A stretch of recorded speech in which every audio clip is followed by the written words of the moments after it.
Hey guys, welcome back to the channel. This is a story about what if Naruto has kiba blade in chunin exams naruhina.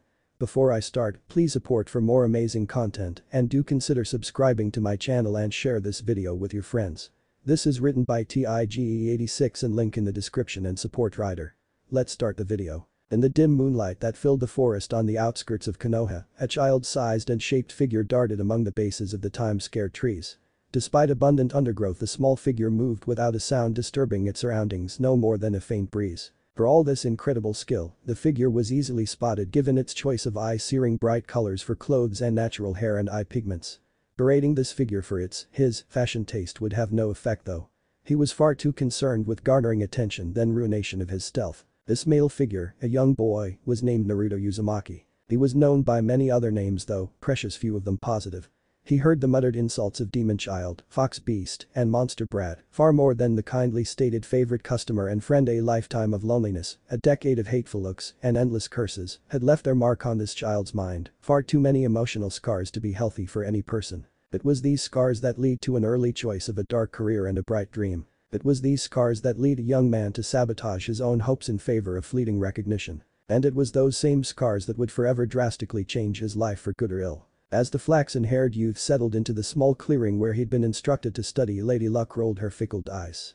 Studying the result, the Lady Smilodon blessed her favorite son once more. Twitching nervously, an excited Naruto Uzumaki reached for the ties holding the infamous sacred scroll of sealing shut. When the ninja in training had heard that all he'd have to do to finally graduate from the academy, it had taken all his limited self-control not to laugh out loud. The blonde had been in and out of the Hokage's tower since he'd been just a toddler. The contents and ways of the supposedly secure tower had long since ceased to be a secret to him. The most difficult part of the entire graduation mission had been finding the right scroll in the cluttered mess that constituted the Hokage's personal library. Laughing loudly at the memory of dodging Anbu and making the legendary god of shinobi faint with a nosebleed, Naruto grabbed the ties to the scroll and whipped them off with a flourish. Suddenly equal parts calm and super excited, Naruto looked down to peruse just what super cool technique he would learn to finally become a ninja of the leaf. Page Bunshin no Jutsu. Naruto twitched, seeing that the first technique was a clone variation. There just had to be something better than that. Bunshin Bakuhin no Jutsu. Naruto twitched again. While the idea of exploding doppelgangers sounded awesome, he still couldn't do clones for some reason. Pass. Page Shuriken Bunshin no Jutsu. Twitch. Again, awesome sounding, but requiring that damnable clone technique. Growling in frustration now, Naruto decided going one by one was taking too long and with a snap of his arms, unrolled the whole scroll. Standing up, he walked the length of the sacred scroll.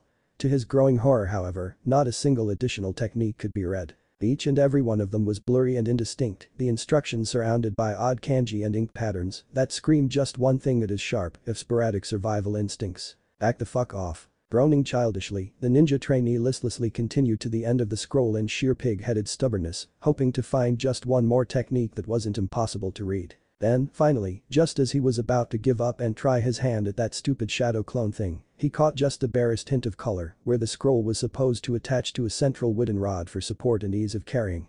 Seating himself at the end of the scroll, Naruto grasped the end of the scroll paper and the exposed part of the rod before giving it a tug. When it didn't come loose, he gave it a harder tug. When that didn't work, he scowled and just gave the damn thing a great big heave. Hell, they could always just glue the thing back together, right? Yep.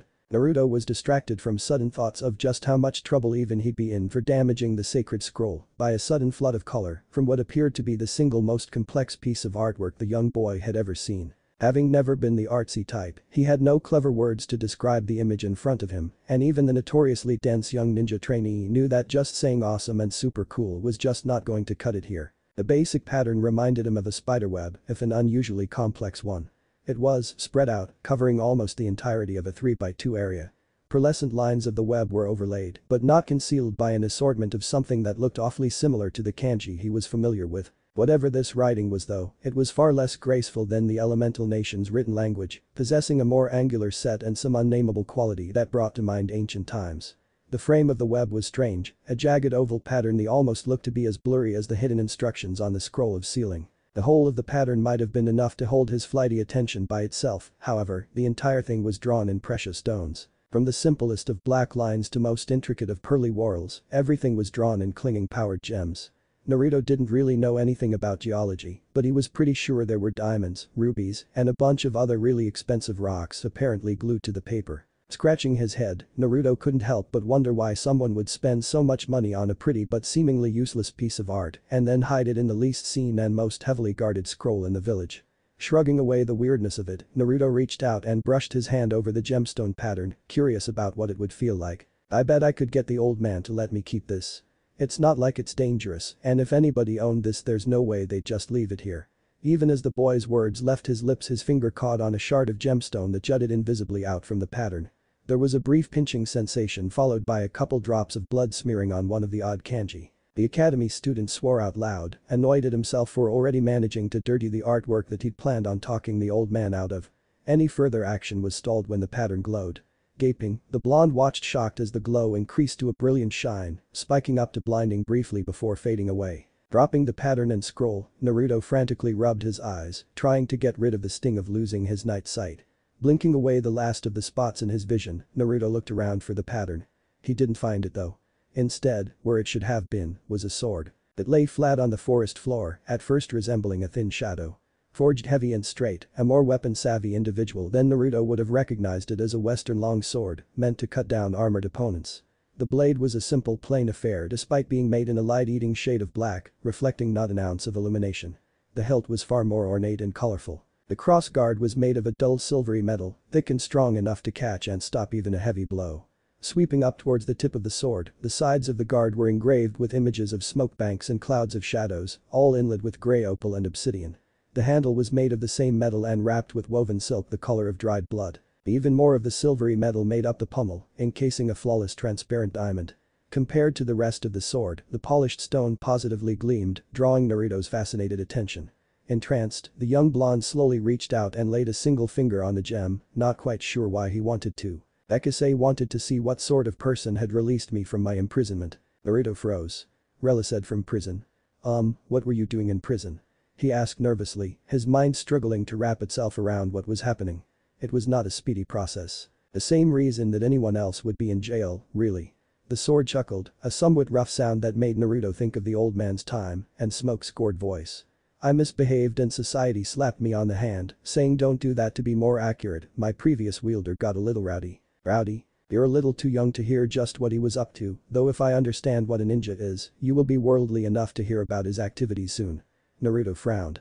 He wasn't the sharpest knife in the drawer, but he'd learned to sense mood shifts in people through exposure to grumbling crowds. You sound like you don't know what a ninja is, sword. You ninja weren't around the last time I was free, boy. Forgive me if I am a little behind on modern knowledge. Perhaps you care to tell me about it in detail. I can only see so much in a person's mind at a time. I can't. I've got to learn one of these techniques off the scroller. I'll wait, see into my mind. Are you reading my mind? Naruto blurted out, jabbing a finger at the sword. Get out of my head, you stupid hunk of metal. The sword's voice snarled in Naruto's head. You should have let go of me before spitting that insult, boy. You will regret insulting the Black Mirage blade. With that, Naruto felt a horrendous stabbing pain covering all parts of his brain right before passing out. Face down and fully clothed, there was no way for anyone without a Byakugan to see an entirely colorless copy of the pattern Naruto had admired earlier appear on his chest. Drip, drip, wah? Drip splash. Eyes snapping open, Naruto sat up, hearing the echo of a footstep over the splashing sound. Looking around, wondering how long he'd been out for water to have gathered, the blonde was stunned by his surroundings. Instead of the quiet forest clearing, he was now in a dreary underground passageway. Dim, unevenly spaced lights provided more gloom than they dispelled, leaving most of the passage shadowed. Still, Naruto could see the worn bricks that made up the surfaces of the area, as well as the dank-looking pipes that clung to the edges of the ceiling. Shaking his head in amazement at the sheer dismalness the tunnel seemed to exude, Naruto stood up and brushed himself off. Deciding to follow to Splash in hopes of finding someone capable of leading him out here, Naruto took a steady ground-eating stride. As minutes passed, it was only tiny changes in the colors of the bricks and pipes that assured the now worried ninja trainee that he was actually going somewhere. Finally, though, Naruto could see the light increasing ahead. Moving faster, Naruto headed straight for the light. Seeing a corner coming up, Naruto quickly turned around it expecting to see the person he heard earlier or maybe a door out of the tunnel. He sure as hell wasn't expecting an enormous bronze gate with a strip of paper instead of a padlock. What the hell? Why the hell is there a big-ass gate in the middle of a tunnel, sewer, whatever this is? Here already, human? You must have a devil's luck to have gotten here before that weapon spirit did. Naruto stared, dumbfounded, at the sight of a gigantic set of predator shark teeth and cat-slit blood-red eyes hovering well over 100 feet in the air behind the gate doors. What's going on? How am I to know, human? I do not pay attention to what you humans do. Something as insignificant as a little human sword would not have caught my interest. Oh. Naruto managed, still not sure what was going on. Still, given the circumstances, I cannot help but be intrigued. Who knew there existed in this world a blade with such tricks? This black mirage blade though, it seems to have a mind of its own, a true sentience. That, I have never heard of nor seen in all my long years. The eyes and teeth lowered much closer to the ground, barely hovering above it now. That fact, boy, is why I have decided to take an interest in you. Be grateful, human, it has been a very long time since I have offered assistance to any of your species. And deep unsettling feeling finally pushed its way past his stunned numbness and kicked his mind into gear. Help me? What are you supposed to be helping me with? The eyes behind the gates didn't answer, instead the grin widened and a wave of red energy pushed out past the gates and picked up Naruto, carrying him like a rushing tide. Bricks and pipes raced past him blindingly fast, turning it all into a blur. Luckily for Naruto's stomach, it didn't take long for the wave to slow and then stop, depositing him on the floor as the red energy faded away. Stupid thing, just because it's bigger than me doesn't mean it can just pick me up and throw me around like a toy. You can't do that to a future Hokage. Shouting back down the tunnel, Naruto waved his fist for emphasis. Considering that I find you yelling at a demon lord, being called a hunk of metal seems so much less important. Naruto whirled, recognizing the abuse-roughened voice. You. Naruto shouted, pointing. I thought I told you get out of my head, sword. The avatar of the sword smirked, stepping into the low light offered in the tunnel. Standing 5'7", the avatar was on the low side of average height for the westerner he appeared as. He was very fit though, athletic rather than bulky. A full head of short black hair and deep brown eyes blended well with his dark tan. The plain and functional clothes added to the overall appearance, giving the smirking figure a very militaristic air. Crossing his arms and leaning against the wall behind him, Black Mirage chuckled. I honestly can't tell, boy, whether you are utterly fearless or too stupid and ignorant to know you should be terrified. You yell at a demon lord. You insult and harangue me, even though I could have crushed your mind like an egg had it not been for the hell lord you were just screaming at. Tell me, Naruto Uzumaki, if I were to just break you, would your resident defend you? Naruto straightened, gaining focus as stepped into a familiar situation, the mockery and scorn of others. It doesn't matter. The boy started quietly, his voice steadily rising in volume and passion. It doesn't matter what you do or say. It doesn't matter what tricks you try. I'm Naruto Uzumaki, future Hokage of Konoha. I gave my word that I'd be the respected and honored leader of this village one day, and I will never die until I've completed my promise. Bring on your worst scrap metal, I'm not afraid of you. Naruto crossed his arms and glared right back at Black Mirage. He might not fully have understood what was going on here, and he had some serious questions for the old man, but Naruto Uzumaki never backed down. Bwahahaha. A promise. You risk life, limb, mind and soul because of a promise. I suppose that settles my question, boy, you're a bigger fool than any of my previous wielders ever were. Laughing hard, Black Mirage didn't see Naruto's eyes light with an inner fire, as it seemed there was yet another person laughing at his precious dream. He did however hear the boy's steps as he charged and looked up in time to be slugged in the jaws with all of the ninja trainee's strength. With a meaty thwack the blade's avatar flew down the tunnel and tumbled to a painful stop. Naruto bounced on the balls of his feet, ready to fight, hands up and loose. The avatar moved slowly, raising to his feet without a word. Still not speaking, he wiped his mouth with one hand, raising it to look at the thin crimson smear on his palm. Naruto jerked his head when the avatar finally looked up and stared him in the eyes. Whenever you're ready, scrap metal. Naruto taunted. I'm ready to kick your ass. It started small, a little twitch of the lips, but the man began to smile and finally, grin manically, showing all his teeth. You really are a little fool. But, from now on, you're my fool, boy. I, the Black Mirage, the shifting sword of illusions and trickery, accept you as my wielder. Till the end of your days, Naruto Uzumaki, you shall bathe me in the blood of your enemies, and together we shall be legends. The avatar of the sword faded into smoke, carrying the scent of sage and other unidentifiable herbs. Our partnership starts now, boy. I look forward to fulfilling my purpose once again. Naruto looked puzzled as the walls of tunnels around him darkened and began to fade. You have a purpose. What kind of purpose? You'll find out soon enough. Now, get up. Get up. Naruto, wake up, damn it. Ah. What the hell, who's yelling? I am Dumbus. Naruto swiveled, spotting the source of the voice. Iruka-sensei, what are you doing here? How do you even find me? How do you always manage to find me? Already worked up, Naruto ranted about the unfairness of always being caught by one's teacher, no matter whether or not a prank was involved. Patiently waiting for his most troublesome student to wind down, Haruka allowed himself a smile. Naruto seemed to be his normal self, and he didn't seem to be worried about the scroll, so the academy teacher concluded that the blonde prankster hadn't done this maliciously. But that left the question of why he'd done it. "Naruto, I have a minor chakra sensor talent." "Huh?" Haruka chuckled. "You wanted to know how I've always found you. I have a very small gift for chakra sensing. It takes me a few weeks to tag someone's chakra, but once I do, I can find them from over a mile away. It's a very useful skill to have on rescue missions. Now that I've answered your question, Naruto, perhaps you'd care to tell me just why you felt it was okay to steal our village's most important jutsu collection." The tone was calm enough, but the look in the older man's eyes was enough to make Naruto spill his guts quickly. "Mizuki-sensei told me that if I stole the scroll and learn a technique from I'd graduate." Horror began to filter over Naruto's face. Beauty forgot to learn a technique. I got distracted by the sword." "Naruto." The teacher shouted, grabbing his student's shoulders. "Calm down. What was that you said about Mizuki?" Haruka never heard the boy's answer as he felt a familiar chakra nearby. Killing intent spiked from it, followed by the whistling of thrown weapons. Pushing Naruto away, Haruka tried to get clear himself, but he wasn't fast enough and several kunai punctured his body.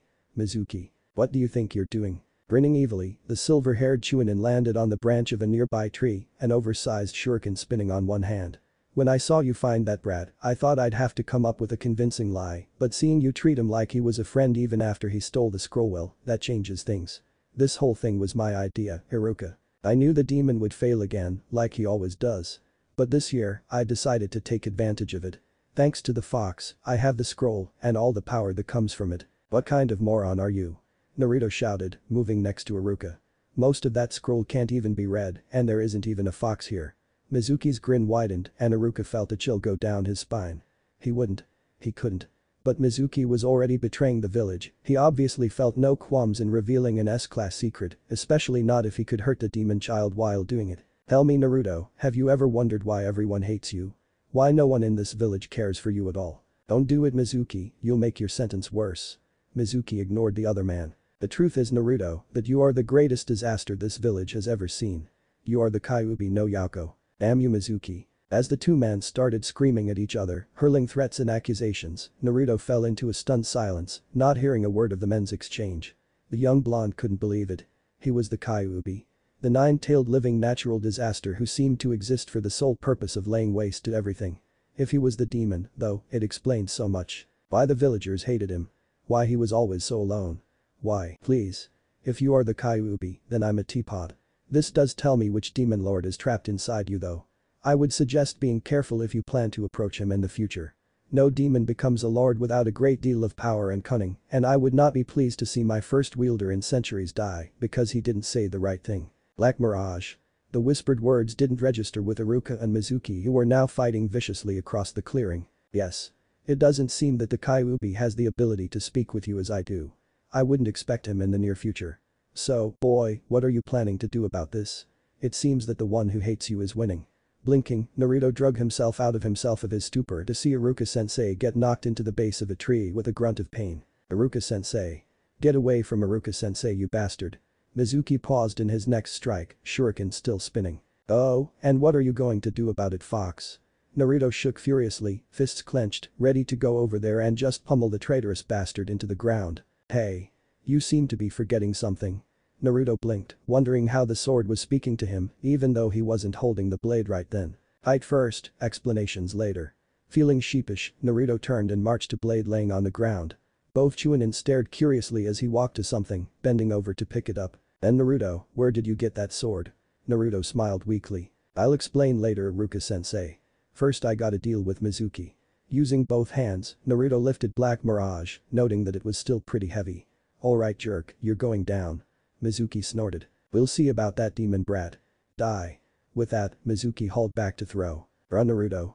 Grab what you can of the scroll and run. Time to have fun.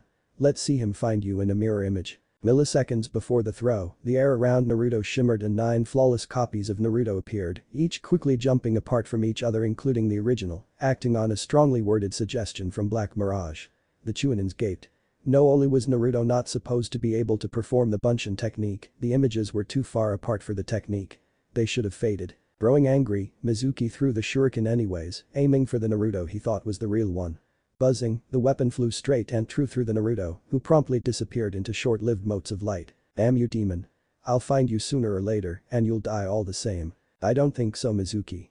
The stroke was clumsy and poorly aimed, but the Black Mirage was a very sharp sword, and Naruto was strong for a 13-year-old. With a scream of pain, Mizuki went down in a spray of blood. Trying to not to stare too hard, Iruka hobbled over to his student, clapping a hand on his shoulder. Congratulations, Naruto. You stopped a traitor from stealing the scroll of sealing and captured him in the process. A sly smile snaked across Iruka's face. Was that a Bunshin technique I saw? Naruto flushed in embarrassment, one hand scratching behind his head, the other leaning Black Mirage against his shoulder. No, not really. It's called mirror image. It works a lot like Bunshin I think, but it's not the same thing. Naruto sighed sadly. I guess this means another year at the academy. At least you'll have time to teach me how to use Black Mirage, right sensei? Iruka's smile turned mysterious. Not quite, Naruto. Moving quickly before the comment sank in too deep, Iruka removed his own headband and tied it around Naruto's head, putting the removed goggles into one of Naruto's pockets. Congratulations on graduating, Naruto. I know you'll make me proud. It might have been a bit girly for a newly minted genin, but Naruto had always been one to buck tradition. Crying in relief and joy, Naruto hugged his now former teacher until the man complained that he couldn't feel his legs anymore. Being ushered into the Hokage's office not a half an hour later, Naruto wondered how the old man always seemed to know where to send his Anbu whenever the blonde got into trouble. As the door opened, Naruto decided that this mess rated him using a trick that he'd overheard Ino tell Sakura about once. Stepping past the Anbu guards, Naruto flashed his brightest smile and opened his eyes to their widest. Hi old man. Sarutobi frowned ever so slightly. I had a daughter of my own once, Naruto, nice try. Gesturing to a chair set in front of his desk, Sarutobi said. Sit down, Naruto, we need to talk. And for future reference, looking adorable to get out of trouble only works for young ladies. Grumbling, Naruto did as he was bid, leaning an unusual sword against himself. The third Hokage eyed it curiously, having never seen anything quite like it in his lifetime. Despite its decorations, it was a very functional weapon, and the Anbu would have normally confiscated it had not the Hokage already told them to let it pass. His curiosity and faith in Naruto's loyalty easily silencing his paranoia. Slowly, the aged professor packed himself a pipe. Tell me, Naruto, do you know why you are here? Naruto flinched. I stole the sacred scroll of sealing. Sarutobi nodded. Rather adroitly, my boy. Had this been a sanctioned exercise, you would have scored very well. Seeing the boy start to smile, the Hokage cleared his throat, catching his attention. However, this was not an exercise, but a very real crime. Luckily, Mizuki was rather lacking in self-control when he was detained and admitted to far more than he should have. It's clear to me that you were deceived by a very conniving traitor who had fooled ninja far more experienced than yourself. Therefore, you are clear of any charges. In addition, Iruka has informed me that you finally managed to perform the Bunshin technique. In light of this, I'm allowing your battlefield promotion to stand. Seeing the boy cheer and dance in his seat, Sarutobi smiled happily. The Hokage knew Naruto's dreams well and had been saddened each time he failed to graduate. Still, perhaps those failures were blessings in disguise, allowing the socially starved boy to be grouped with his age peers. Letting Naruto vent his euphoria, the third waved for the boy to be still. Now that you are a ninja, Naruto, why don't we have your first debriefing and you can tell me what happened out there? Listening patiently, holding his questions, Sarutobi took Naruto's rather well-told story with gentle draws on his now lit pipe. Wincing as he heard about the damage to the scroll and again at the meeting of the three minds, Sarutobi's thoughts whirled, wondering what sort of questions Naruto would have for him. He was not long in waiting. Old man, they were telling the truth, right? That I'm not the Kyuubi? Sarutobi nodded. They weren't lying, Naruto. You are not and never will be the Kyuubi. You are the warden of his prison, and I have complete faith that you will always be able to keep him contained. Plowing on as Naruto smiled again, the Hokage waved. Any other questions? Just one, old man, do you know anyone who can teach me to use a sword? Sarutobi nodded, gesturing with his pipe. There are quite a few ninja in Konoha who could tutor you in Kenjutsu. Tell me, Naruto, you said that the sword came out of something that looked like a seal, that it could talk to you?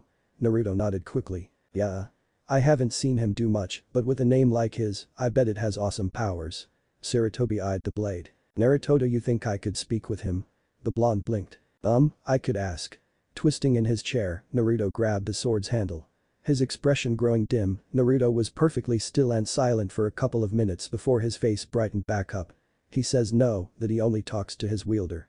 He wouldn't say why, something about standards and practices. The third's eyebrows hiked up, but he continued on. That's alright then. Naruto, do you think your sword, the Black Mirage Blade? Naruto supplied helpfully. Black Mirage Blade could explain his abilities.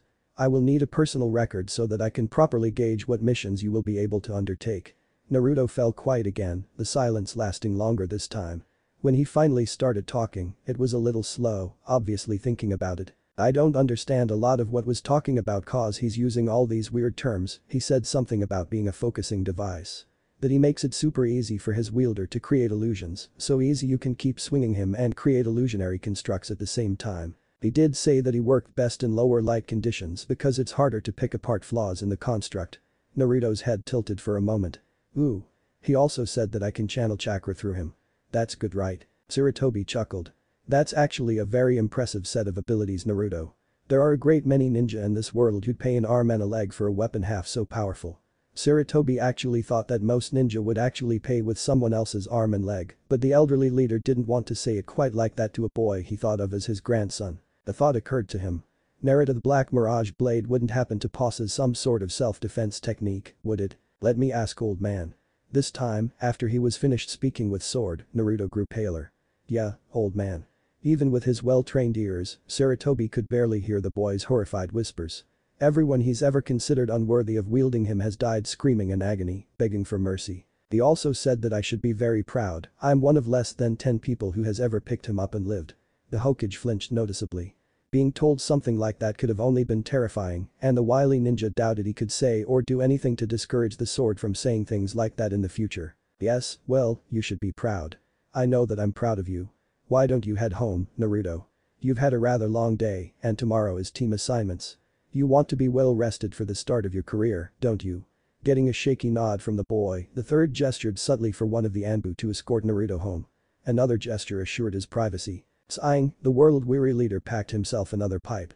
He had a great deal to think about tonight, about Naruto's new gift and how to impress on various interested parties that the sword would be staying with Naruto until proven dangerous. He could think of no one better suited to keeping an eye on the potentially dangerous ancient sword than an ex-captain of the Anbu. Barely noticing his escort parting at the door to his apartment, Naruto marched inside, preparing for bed on autopilot. Eventually, dressed in full pajamas and his much-loved sleeping cap, Naruto staggered to his bed, drained from the stress and shock of the day.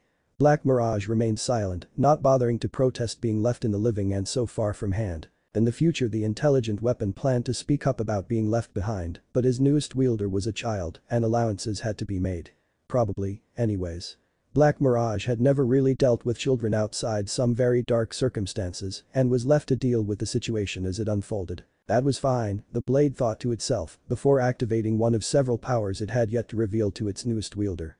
Transforming into a prismatic colored mote of light, Black Mirage drifted into the bedroom and promptly sank into Naruto's chest, causing the colorless pattern embedded on the boy's chest to regain all the shades of brilliance it had had before being moved from the scroll to its new residence. Dream, wielder, and show me what you really desire.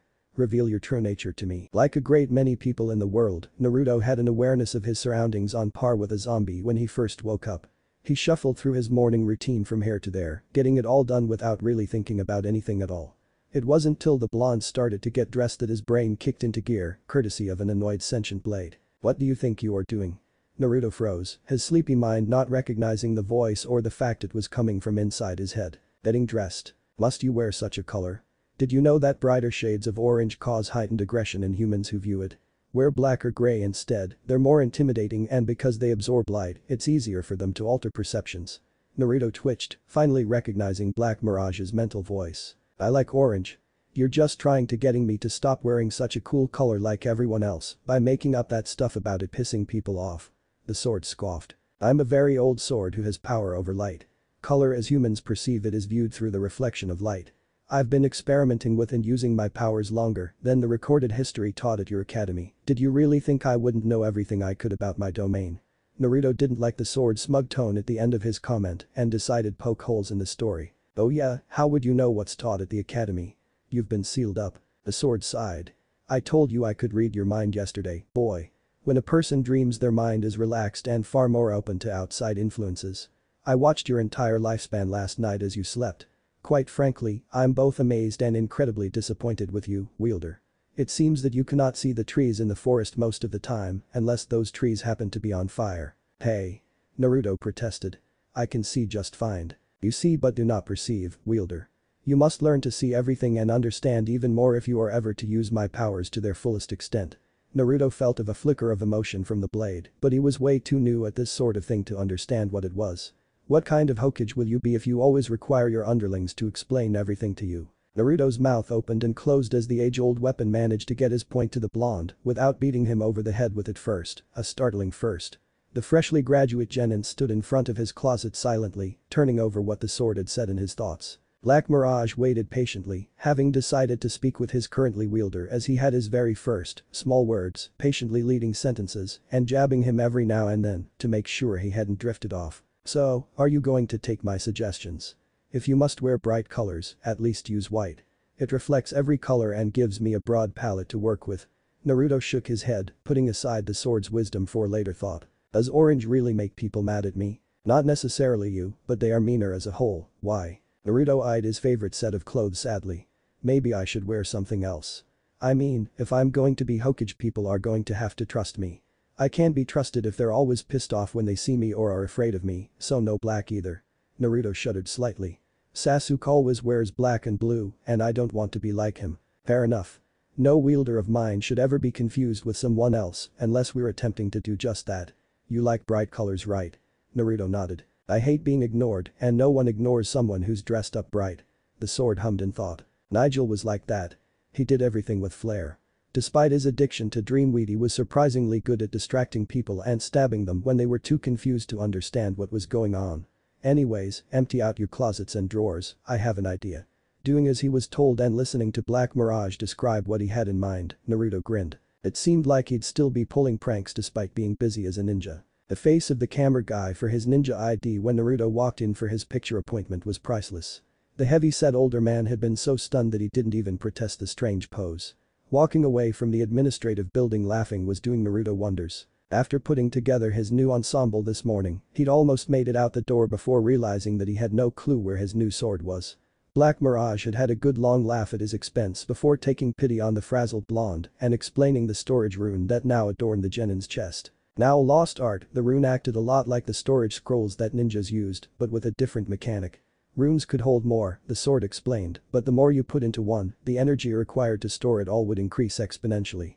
A rune could hold an entire castle, but doing so would use so much power that not even a god would do so without a very good reason. Naruto had been excited about creating more of the runes as a sort of signature, but Black Mirage quickly shot that down, explaining that it couldn't teach him how, and even back when he'd been first made they were very rare. Still, Naruto thought as he walked into the Hokage's office, it was pretty cool to have a hiding place for his sword that no one else in the world knew how to use. Hey old man, you wanted to see me? The Hokage raised his head to greet the boy but couldn't get a word out the moment he saw what the blonde was wearing. Struggling to keep a straight face, Naruto sat in his regular chair for visits to the old man. You look terrible old man, something wrong? Sarutobi snapped out of it. Naruto-kun, what are you wearing? Naruto's new ninja uniform was bizarre for Naruto. The only normal-looking parts of the outfit were the dark tan cargo pants reinforced for combat-level wear and tear and the goggles Naruto had been wearing since starting the academy. The latter had been left to drape around Naruto's neck since his forehead protector and its bandana now covered his forehead and most his hair. It was a smart if strange move from Naruto who normally left his spiked hair free. The Hokage barely noticed the head covering though, unable to tear his eyes away from the bandages that wrapped around the boy's legs and arms. The bandages themselves were common enough, the tough linen wraps that many ninja used, covering most of each limb, though the joints were all bare to avoid pinching and bunching. Woven into the bandages, however, were dozens of strings and ribbons, all in the most random patterns imaginable. As the elderly man's brain started to come back online, he noted that despite all the different kinds of decorations, each and every one of them was either red, yellow, or blue. Naruto's torso was mostly covered by what looked to be a very old black leather jacket that had been cut into a vest. The time-faded leather was faded into gray at places, though these patchy areas were mostly covered by Leaf Village insignias and the swirl that was Naruto's personal symbol. Sarutobi might have eventually passed all of this off as a prank by Naruto to try and lift spirits or the stress of last night if not for one thing. The boy's open leather jacket turned vest revealed his chest and stomach, both of which were tattooed. Naruto, what is that on your chest? More importantly, why is the seal visible? Naruto shrugged. I don't know why the seal is visible, but it's been that way since I woke up this morning. The web thing on my chest is where Black Mirage hides when I'm not using him. Naruto's head tilted to the side, eyes blanking out for a second. Oh. Black Mirage says that it showed up when he attached himself to my chakra network. It looks awesome though, right? Sarutobi sighed. I'm not sure that advertising the seal is such a wise idea, Naruto. A bit of pain flashed across Naruto's eyes. I don't think it matters, old man. Anyone who could figure out what the seal does already knows about the fox. Besides, I need to be able to reach the rune to summon Black Mirage. Sarutobi blinked. Rune? Naruto brightened back up, nodding. Yeah. Black Mirage says it works like a summoning scroll, but I don't need blood. The third nodded. Given the sword's eyes, simply carrying it was impractical. Naruto having a summoning seal embedded in his skin was unusual, but not unheard of. Wait, summoning, Naruto? Yeah, it summons Black Mirage from wherever it is. He says that more than one of his previous wielders escaped prison that way. Sarutobi smiled at Naruto's excited look and gestured for the blonde to continue the story. Listening to the young boy babble on about a daring escape from prison and posse, the village leader decided that he'd leave the seal's open display alone for now. It wasn't in Naruto's nature to blend in with the crowd. Obviously, the boy felt that he needed to confront the citizens of Konoha about their issues about the Kyuubi and Naruto himself. Though the third did wonder about the string. This time, I've got you, old man. Both ninja turned to the door at the shout. Charging towards the desk with a training shuriken in hand was a small boy wearing an odd hat and scarf that was too long for him. Letting out a warbling war cry, the boy drew back to throw the shuriken and promptly tripped, landing face down on the floor. Hissing in pain, the boy sat up rubbing his scrapes. Naruto started laughing hysterically, clutching his stomach. Sarutobi hid his chuckles, not wanting to hurt Konohamaru's feelings. Was that a trap? Who tripped me? Seeing the older boy in front of him laughing, the scarf-clad boy jumped to his feet, pointing at the blonde. Would you trip me? Naruto stopped laughing instantly. He hated being blamed for things he didn't do. People had blamed him for things when he was younger, occasionally even things he couldn't have done. Getting older, he silenced all this by pranking outrageously until all they talked about were what tricks he'd played. After learning about the fox last night, he now knew that those people had accused him just so they could have an excuse to yell at him. Nothing had ever come of these accusations. Sarutobi personally looked over all such claims, but people kept making them. Hearing such a thing come from a boy younger than himself was infuriating. Standing, Naruto stomped over to the boy and lifted him up by his shirt. What are you doing to the Hokage's honorable grandson? Looking over and up, Naruto spotted a tall and lanky man, wearing a jounin outfit without the flak jacket and a pair of sunglasses. Raising an eyebrow at the jounin, Naruto turned to the boy he was still being held up. Konohamaru smirked at the blonde, positive that Naruto was like everyone else the boy had ever met and would now promptly let him go and kiss his ass. What do you think you are doing, brat? Leave the honorable grandson alone. Like I give a damn who he's related to. Fisting his free hand, Naruto brought it down on the boy's head hard enough to leave a small mark. Letting the boy drop to the floor, Naruto shoved his hands in his pockets and walked away. We'll talk later, old man. See ya. Ibisu snorted, turning to his student and closing his eyes in an attempt to look wiser. Do not concern yourself with trash like that, boy, honorable grandson. Such people only exist to cause trouble and soon destroy themselves. All you can do is to distance yourself from them so you don't get involved when they go. Ibisu nodded to his own wisdom. What an interesting way of describing a boy I know and trust very well, Ibisu. However, my grandson is not here. Paling, Ibisu stared in fear at the Hokage, not sure if he should be more afraid of the fact that he lost the man's grandson or that he'd just insulted the Hokage's ward in his presence. I'd suggest you move quickly, Ibisu. My grandson did leave right after Naruto after all. The jounin raced out the door, trying to ignore the eyes boring into his back. Naruto strode down the street, heading towards the academy for team assignments. Despite the increased colorfulness of his outfit, he was actually getting less ugly looks from the nearby adults. It seemed that losing the orange jumpsuit like Black Mirage had suggested was working. He didn't suspect at all that the reason he wasn't getting as many looks was because nobody was recognizing him because of a lack of orange. A few blocks away from the academy, Naruto noticed something suspicious following him. Stepping onto an empty street, Naruto was hoping that he would be able to spot whatever it was that had pinched his 6th danger sense. It turned that the suspicious object was the boy from the old man's office. Seeing the boy trying hiding as part of the street and forgetting to include his feet, Naruto decided that he just didn't have the time for this and just kept walking. Konohamaru continued to close in on his unsuspecting prey. Dashing the last few meters, Konohamaru readied himself for the "What do you want, Konohamaru?" The boy stood stunned for a moment but quickly snapped out of it when he realized that Naruto wasn't stopping. "Wait up, boss. Tell me how you knew it was me." Naruto chuckled. "I'm just awesome like that. Why are you calling me boss anyways? Why wouldn't I? You're the bravest ninja in the village. You're Naruto Uzumaki, right? I heard about you from Grandpa and my uncle this morning. I want you to teach me to be like you so I can take the Hokage title from Grandpa.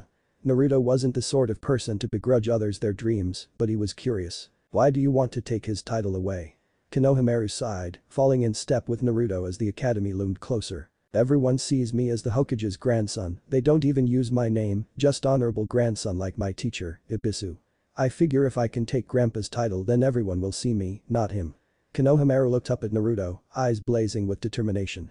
That's why I want you to teach me. The guy who can break into Grandpa's tower and knock him out with a single technique is sure to make me powerful enough to take on Grandpa in no time. Naruto was thinking about teaching Konohamaru the Warak no Jutsu for shits and giggles when he heard Black Mirage mutter. If power alone made a leader, then I'd rule this place. Leaders are cunning and wise or at least possessing enough common sense to fake the latter. Schooling his expression to something resembling somber, Naruto turned to Konohamaru. I can't teach you to take down the old man. Konohamaru stumbled in surprise. But why not? I promise I'll listen to you do and what you say. Repeating something the third had once done for him when he was young and painfully lonely, Naruto ruffled what hair stood out of Konohamaru's strange hat. To be honest, I only beat the old man cause I did something so crazy and stupid that he would have never expected it in a million years. The old man is the best ninja in the village, and if you want to beat him for real, to show everyone that you deserve to be the Hokage, then you are going to have to make a decision. What decision? Konohamaru asked quietly, awed by Naruto's words. Naruto stopped the two boys just outside the academy gates. What are you willing to give? Being a Hokage is not just about being badass, even though it helps. A Hokage, a true Hokage, gives everything to their village. Their time, their love and their lives. Naruto paused, thinking of the friends and family the fourth had no doubt left behind to seal away the fox. Being the Hokage is the greatest of honors, and it requires the greatest of sacrifices. Naruto clutched the seal on his belly as Black Mirage sent a sensation of reassurance, the best the sword could do. Konohamaru was silent for several minutes, obviously thinking about what the older had said. Thank you boss. A lot of what Grandpa says makes more sense now. I think, when I become Hokage, when I'm ready to be just like Grandpa, that I'll tell everyone what you told me. Naruto laughed, feeling a great deal of joy, knowing that he'd stoked Konohamaru's will of fire, as the Hokage had always been there to do for him. Well then, Konohamaru, I'll be sure to keep the hat warm for you. Winking, Naruto turned and walked through the gates, leaving Konohamaru to sputter and protest loudly that he'd be the fifth Hokage and not the other way around. A short ways up the street, Ibisu leaned against a store wall, his expression contemplative. I suppose, of all the village, it would be the Jinchuriki who understands what it means to give one's all for the good of others. Ibisu's gaze lifted to take in the academy. I'll never like someone like you, brat, but I think that one day I might respect you, just a little. Shoving off the wall, Ibisu went to collect his wayward student for taijutsu practice. Stepping into his academy classroom for what was probably the last time, a fond smile slipped over Naruto's face. He'd almost missed this place now that he was a ninja. Get a seat in the back. I want to see all your classmates. Studying people through another's memories is too inaccurate. Why do you need to study them anyways? I wouldn't suggest talking out loud. Humans always seem to try and kill my wielder when they do that. Naruto rolled his eyes. How else was he supposed to talk to the Swarad? Project your thoughts to me, smart ass. There is a bond between us, if an easily broken one. Naruto frowned, fidgeting in his seat. If he could speak to the sword silently, why hadn't told him so? So far all he'd been able to do is listen as it told him what to say. You have been, even if you don't realize it. You just don't do it well or often. I would have already taken you through this, but I didn't want to drown you in information.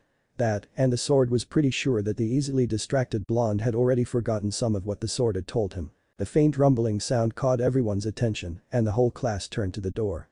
With a bang, it flew open and Sakura and Ino shoved through the doorway together. First. As Naruto sighed dreamily and stared at Sakura, Black Mirage began cringing in pain. As a sword empowered towards the visual realms, he didn't much like loud noises. Naruto, he put up with because the kid had some serious potential and a real drive to harness it, but these two shrieking girls and the equally offensive Kunoichi that were joining them were all straining his tolerance. As the sound built and built to the point where Iruka's entrance was completely missed and even Naruto was covering his ears, Black Mirage decided that he'd had enough. Shut the fucking hell up you miserable little cunts. If I hear one more sound out of any of you I'm going to gut you all. Dead silence fell on the room as everyone turned to the back and stared at Naruto, who they didn't recognize at first. Regaining control of his body, Naruto's mind went completely blank as he struggled to find a reaction to not only losing control of his mouth, but being stared at by the entire class for threatening them. Luckily, Iruka stepped into the silence with a cough. Well that was a little extreme, thank you Naruto. Gasps abounded. That's Naruto. Sakura yelled, having never dreamed that Naruto of all people would threaten bodily harm to the entire class, much less the girls. It's him. Now everyone take your seats. Watching his students file to the closest seats, Iruka sighed. The mood in the room was now totally wrong for his usual end-of-the-year speech. He liked that speech, damn it. Sensei, why are you covered in bandages and what happened to Naruto? Iruka sighed again and pinched his nose. I was involved in a fight last night, which is why I'm hurt, but I have no idea what you're asking about Naruto. He yelled at us. Sakura shouted, not used to the blonde raising his voice to her at all. His clothes. Ino chimed in, incredibly curious about why Naruto was wearing that weird mess of strings. In the Hokage's office, the village leader and all the gathered jounin in his office to watch the new students via crystal ball perked up, rather curious themselves. Iruka shrugged. Naruto, care to explain to your classmates the sudden change of clothes? Naruto blinked. It's for a technique I know. It's the first of a school of techniques, so I changed my gear to make them easier. It'll change again when I get better at them, but this is what I'm going with for the start of my ninja career. Most of the class seemed interested in what kind of technique would require that kind of coloring, but one student saw an opportunity. Yeah right, Naruto. Even if you learn some freaky technique, it's probably just something stupid like that naked transformation you're always doing. I bet Sasuke-kun could come up with a much cooler technique on his own, right Sasuke-kun? As Sakura's voice rose to croon Sasuke's name, Black Mirage snarled. That pink-haired bitch has the single most annoying voice I've ever heard. She must suffer. Scowling, Naruto crossed his arms. Thinking Sakura's comment had sent into a sulk, the rest of the class turned around and Iruka started handing out team assignments. Sakura is nicest, prettiest girl in the class. I really like her. Name one nice thing she's ever done for you. Naruto tried to snap off a few examples of Sakura's greatest and gentleness, but he found himself unable to think of one. Name one thing, physically, that sets her apart from the rest of these girls. Her hair. He shot back. That girl with the wide eyes has blue hair, and on the way here I spotted a woman with purple hair through your eyes. Try again. Well, I like her and that's too bad. Black Mirage snorted in amusement. What a way to win an argument. By the way, your name was called. You're on a team with the pink harpy and that Sasuke child you dislike. Before Naruto could ask what a harpy was, Iruka spoke up. I just wanted to say, before I go, that I will miss you all. I know that you all will make me proud as true ninja. Goodbye everyone. Sliding open the door, he left, letting in a group of jounin who spread out and started calling out team numbers. Hours later, Sasuke, Sakura and Naruto were sitting in the classroom waiting for their new sensei to arrive. Sasuke was bored, but dealing with it. Sakura was a hair away from snapping and attacking the first person to irritate her. Naruto would have been even worse than her had not Black Mirage spent the last few hours discussing what he could and could not do. The sword was reasonably certain he'd gotten through to the boy. Clack. All three genin turned to door. Standing in the doorway was a tall, masked jounin. Silver hair jutted up like broom bristles and his left eye was covered by forehead protector, leaving only a thin band of his face visible. Sweeping his eye over the kids, the man gave a tinny nod. Team 7, follow me. Standing, the genin obediently followed him outside to a small park. Waving his hand, their sensei had them sit in front of him while he sat on a railing. Alright. Let's introduce ourselves. Maybe a little self-description. Why don't you go first? Naruto challenged, not liking the man's attitude. I'm Kakashi Haddock. I'm an elite jounin. My likes and dislikes are personal. I have a dream, but you're all a little young to hear it. Who wants to go next? I will sensei. Sakura wasn't thrilled with such a poor introduction, but she wasn't going to make a bad first impression, that was Naruto's job. My name is Sakura Haruno, a genin of Konoha. I was the best kunoichi of class, so I'm sure I will do well in your care sensei. I like a certain person and my dream is toys too. Glancing at Sasuke, Sakura squealed, drawing winces from Kakashi whose hearing was well above human average, and Naruto who was forced to deal with a very angry Black Mirage. As for my dislikes, Naruto and Ino. Kakashi raised an eyebrow, but just pointed at Sasuke. Sasuke-chiha. I don't have many likes, and there are many annoying things I hate. Sakura completely missed the look Sasuke sent her way. My only ambition is to kill a certain man. Kakashi didn't react, having already read the team's profile. Mr. Rainbow, you're up. Naruto Uzumaki here, future Hokage. I love ramen, training, Naruto started to say Sakura, but an angry buzz from his sword made him rethink it. And my new blade and techniques. I hate waiting for my ramen to cook and jerks who can't get their heads out of their asses. My dreams and ambitions are the same thing, to be a truly legendary Hokage. Interesting. His profile didn't mention him being a Kinjutsu practitioner. That sword that Hokage-sama mentioned must have been acquired very recently. Well, now that that's out of the way, I have a few things to say. Tomorrow, there will a test.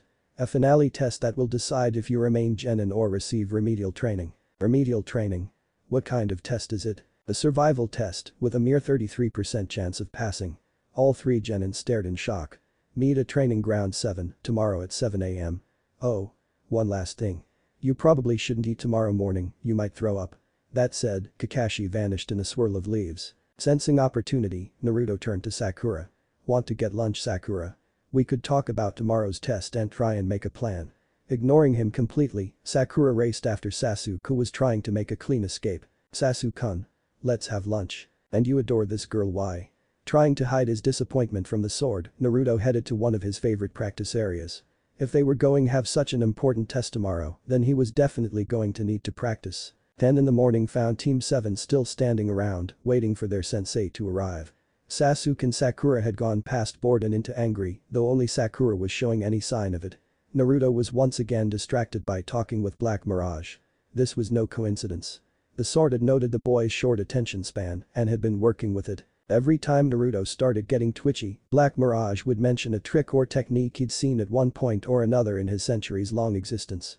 A lot of what he talked about was either not in Naruto's skill range or flat out impossible for the boy, but brainstorming about ways of pulling them off worked marvelously at keeping him busy. Yo. You're late. Char's teat bitch, stop screaming. Kakashi blinked in surprise at that exchange, wondering why Naruto's profile said he was infatuated with the pink-haired girl. Sasuke simply enjoyed the silence of Naruto's embarrassment, and Sakura's heard it being yelled at by a boy who'd admired her forever. Inner Sakura was not a happy camper with this new development and was gearing up to unleash hell on Naruto when Kakashi saved his life. Ahem. If you all are done, there is a test to be taken. Walking up to a stump on the training ground whose top had been smoothed for use as a table or seat, Kakashi put down a wind-up clock and a pair of packed lunches. Alright, the test is simple.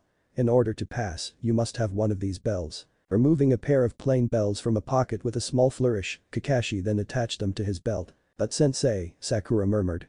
There are only 2 bells. Shouldn't there be 3? No, there shouldn't. Now, you have until noon. If you want to pass, you should come at me with all your strength and killing intent. Naruto raised his hand. Are you sure, sensei? Wouldn't that be dangerous to you? Kakashi's smile was visible through the mask. I wouldn't be much of a jounin if I couldn't take on a few genin and avoid getting hurt. The test starts now. Sasuke and Sakura figures blurred as they dashed to the edge of the clearing to conceal themselves. Naruto, on the hand, didn't move. Kakashi raised an eyebrow inquisitively. You want something, Naruto? You sure you want us to hit you with everything? Very sure, Naruto. Though I am beginning to wonder if you're just stalling for some reason. Okay, if you say so. Reassured that he wasn't going to get in trouble for this, Naruto stunned his audience. He reached into his chest, his hand disappearing up to his wrist. Kakashi stared. What the hell, Hokage-sama seems to have not mentioned a few things. You said to use everything I had, Kakashi-sensei, so I guess you get to meet Black Mirage. Kakashi watched intently as Naruto drew a black-bladed sword, nearly as long as the boy was tall, out of his chest. The jounin also noted the pattern on the boy's chest fading into invisibility as the blade cleared it. Smiling, Naruto took up a two-handed grip, setting the sword in a clumsy defensive posture. I take it that sword is called Black Mirage. Naruto smiled. Yep. This is our first trick, mirror image. Without a sound, puff of smoke, and only the slightest surge of chakra, 9 copies of Naruto appeared. The Bunshin, that doesn't seem very impressive. It gets better. Naruto shot back as the 10 Naruto split up and surrounded Kakashi. Swiveling his head, Kakashi noted that several of the copies were outside the range any genin sound have been able to manage. Ah, enhanced Bunshin. But still, just Bunshin. Naruto grinned, followed shortly by all the Bunshin charging with him. As they closed in and Kakashi readied himself for combat, Naruto managed to surprise the jounin. Blur. It was something like a watercolor painting getting hit by a bucket of water. All the colors in Naruto's clothes began swirling and mixing with each other, blending into the ground and surroundings as well. The technique had a secondary effect. Naruto was casting shadows every time he moved so much as an inch, his outline became wildly broken up, leaving only his center mass as the only thing even reasonably visible. Even then, real accuracy was all but impossible. It was, Kakashi noted, a very effective genjutsu, made all the more potent by the fact that it was done less at the last second. Handling chakra, Kakashi leapt up and back, coming away from the rush with just a swallow cut thanks to Naruto's lack of skill with a blade. That, Kakashi noted, is a very, very dangerous trick. Thanks, sensei. The Narutos approached, the blurring effect getting worse when they stood next to each other. Just remember, you asked for my best. With that, Naruto rushed in again. Focusing on sound more than sight this time, Kakashi easily avoided getting hit again. It was harder than any genin should have made it, which Kakashi attributed to Naruto's ruthless attempts to take advantage of the blur technique. Still, I can keep this up longer than he can. And if he hasn't made more copies by now, then I doubt he could. All I've got to do is pin down his next move and thunk thunk thunk thunk thunk. Naruto hesitated, watching a swarm of kunai hit his teacher in some rather lethal spots. A moment later Kakashi poofed and turned into a pin-cushion log. The pause cost Naruto though, having held still long enough for most of the blurring to fade away. VOW. The blurring completely disappeared as Naruto tumbled through the air, his concentration shattered by the swift kick to his ass from Kakashi. After landing in the river, the mirror images vanished. Feeling a spurt of satisfaction, Kakashi raced to where he could see Sasuke dashing through the woods. The bottom of the class had an interesting trick, best to face the top of the class with a hint of caution. Sitting at the bottom of river, looking supremely pissed off, Naruto pondered his next move. He had about 10 minutes of air thanks to one of the tricks he'd heard about from Black Mirage. The sword was quietly impressed by the speed the boy had picked up the secret to this trick and decided to toss the boy a bone. It's time to take the kid gloves off wielder. Shall we try something, mean? Let's. I didn't get to make this speech earlier, but there are 3 core principles to being a ninja. Taijutsu, ninjutsu, jinjutsu, care to try one out? Sasuke spun around to see his new sensei watching him lazily. Naruto might have had a cheap trick, but I'm better than him. We'll see. Sasuke launched himself at Kakashi, starting a furious taijutsu assault. Kakashi instantly noted the difference in skill level between Naruto and Sasuke, with Sasuke being much higher. Still, it wasn't getting him a bell, and they both knew it. Jumping back, Sasuke started flipping through hand seals rapidly. Shit. The Kakyu no Jutsu. Sasuke watched calmly as the fireball sputtered out, expecting a royal pissed off but injured and weakened Jounin. But there was nothing. Where is he? The sides, above Mebihind. Below. Shinju's Anshu no Jutsu double suicide decapitation technique. A moment later, Sasuke was completely immobilized. Stepping out of the earth and brushing himself off, Kakashi eyed Sasuke. By technique, you are better, but he uses what he has very well. Think about it. Now, to traumatize a fangirl of yours. Kakashi once again disappeared in a swirl of leaves. After arriving near Sakura, Kakashi had expected the pink-haired girl to put up a decent fight like both her teammates. She proved to be incredibly disappointing, fainting after a quick hell-viewing jinjutsu, something her profile said she was inclined to. Deciding to play with Naruto some more before the timer went off, Kakashi headed to the river to pick up the boy's trail. What he found was Naruto floating face down in the river, partially weighed down by the sword still gripped in his hand. A shit. Hokage-sama is going to kill me for this. Diving into the river, Kakashi reached in to pull the boy and out to try mouth to mouth. When he tried to grab the boy's vest though, his hand went straight through. I just jumped into a river after my drowned Jinjutsu specialist genin. Way to go, Kakashi. Harboom. An exploding node embedded on the riverbed and pumped with chakra to stall its soaking and destruction went off a few feet from Kakashi and launched the unsuspecting Jounin well into the clearing. Steaming, the silver-haired ninja made a mental note to avoid truly pissing off the blonde, at all, ever. Slightly concussed, the Jounin missed the ringing off the bells as they were taken off his belt, though he did see them float away. Kakashi was about to lunge for the genin and take them back well, inflicting some well-deserved vengeance, when the timer finally went off. Sigh. Wait here Naruto, I'm going to grab your teammates. Kakashi-sensei, why is Sakura-chan tied to the log? The restrained girl glared hatefully at her sensei. She failed to even make an attempt at the bells, unlike Sasuke who managed to brush against them. The fact that you actually got the bells just makes her look ridiculous. But what's the gag for? Sakura attempted to scream out support for the sentiment but failed to get more than faint groaning. She yells loudly and at pitches that make my head feel like an ice pick has been jammed through my temples. Naruto squirmed guiltily, having recently noticed that fact due to Black Mirage's rants on that damn harpy whore. Now, I'm afraid that Sasuke and Sakura haven't passed my test. However, since Naruto has, I will allow you two a second chance after lunch. But, for that dismal performance, Sakura is not allowed to eat anything. Later Kakashi disappeared in a puff of smoke. Taking a quick look around, Naruto ripped Sakura's gag out and held out a piece of his lunch. Eat up Sakura-chan, you'll need your strength for the test. The Pincat would have protested getting food from Naruto of all people, but her stomach gurgled, demanding sustenance since she had skipped breakfast. Watching the two, Sasuke scoffed. Still, the blonde idiot had somehow managed to get the bells, so perhaps he wasn't completely useless, but his pink-haired fangirl was good for nothing but a distraction. Sasuke blinked. That was it.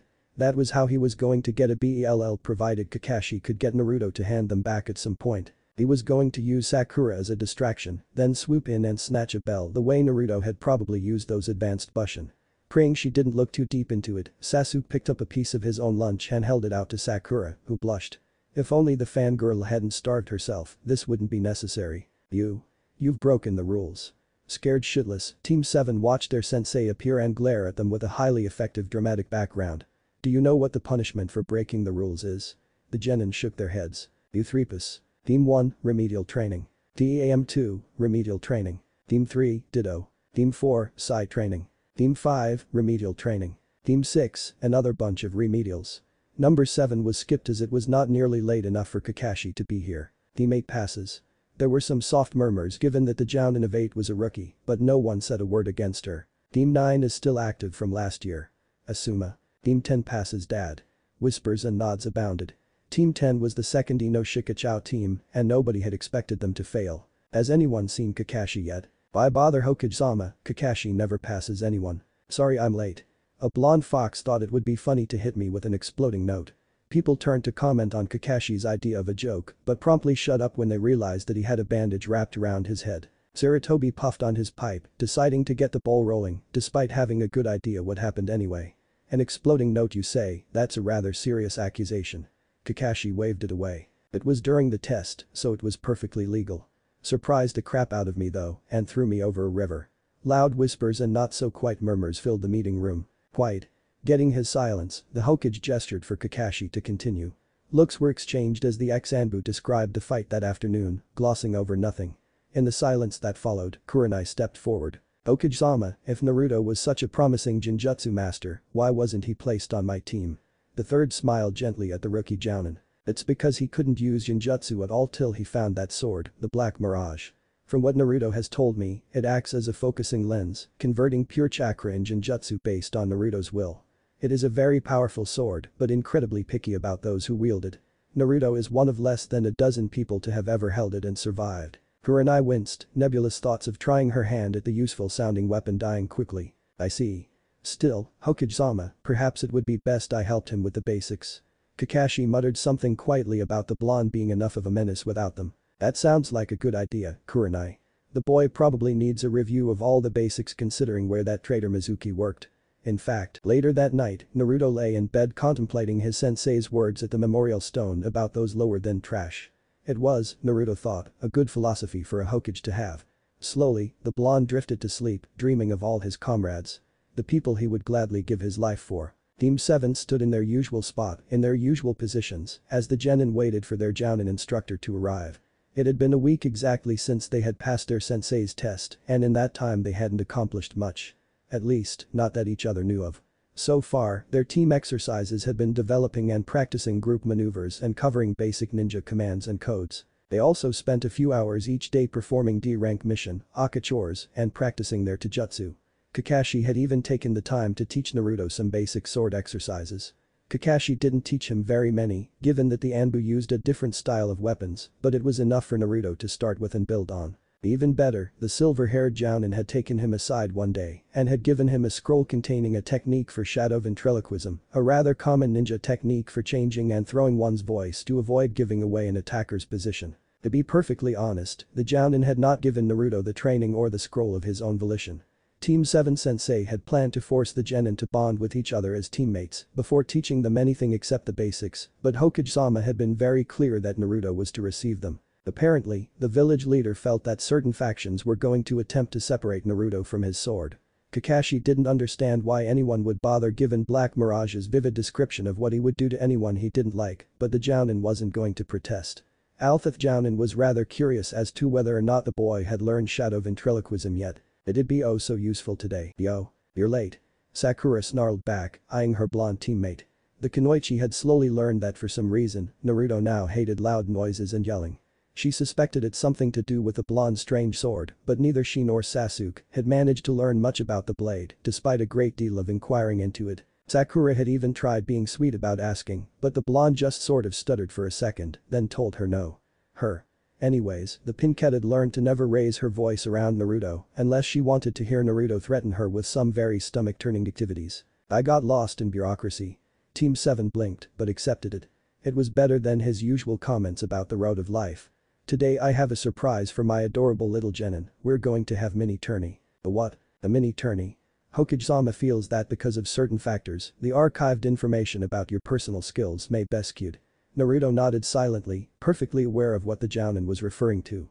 So, today, we're going to have you guys spar with your graduated classmates and even some graduates from last year. So, follow me. The walk through town to the appointed training ground for the mini tourney was uneventful. The villagers had managed to spread the fact that Naruto was no longer wearing his orange jumpsuit, but they had also spread the fact that glaring at the boy now had certain risks. Not every time, but now and then, someone would be glaring at the boy hatefully and they would inexplicably become violently ill. So now, only the most hardcore fools would try to burn holes in the boy with their eyes, making walking through town much less stressful for Naruto. As they stepped onto training ground 16, Team 7 saw Teams 8 and 10 standing there with the jounin instructors that they had seen on graduation day. There was another team of genin there, one whose members were unique. The instructor was a very tall and very ripped man with a bowl cut and oddly intense features. He was wearing a one-piece green bodysuit and leg warmers covered over with a jounin flak jacket and belt pouches. Bandages wrapped his hands and feet. Next to him was a near clone, minus the flak jacket. A male Hyuga with the clan's traditional features and garb stood aside from the two mirrors, accompanied by a brunette Kunoichi wearing a pink Chinese-styled shirt, fitted trousers, and extra weapon pouches. Her hair was safely tucked out of the way in two buns on the top of her head. Moving up into a loose formation with other genin standing behind them, Kakashi raised a hand in greeting. Yo. One of the jounin, a bearded man, waved back. Alright, now that Kakashi and his students are here, let's get this started. Stepping back so he could watch all the genin, the smoking jounin continued. We want to see what you can all do, but don't kill each other. No lethal or crippling attacks, try not to poison the other genin, and the fight stops when any of the jounin say so. The genin who do the best will spar with guys students. Any questions? Naruto raised his hand. Can we use exploding notes?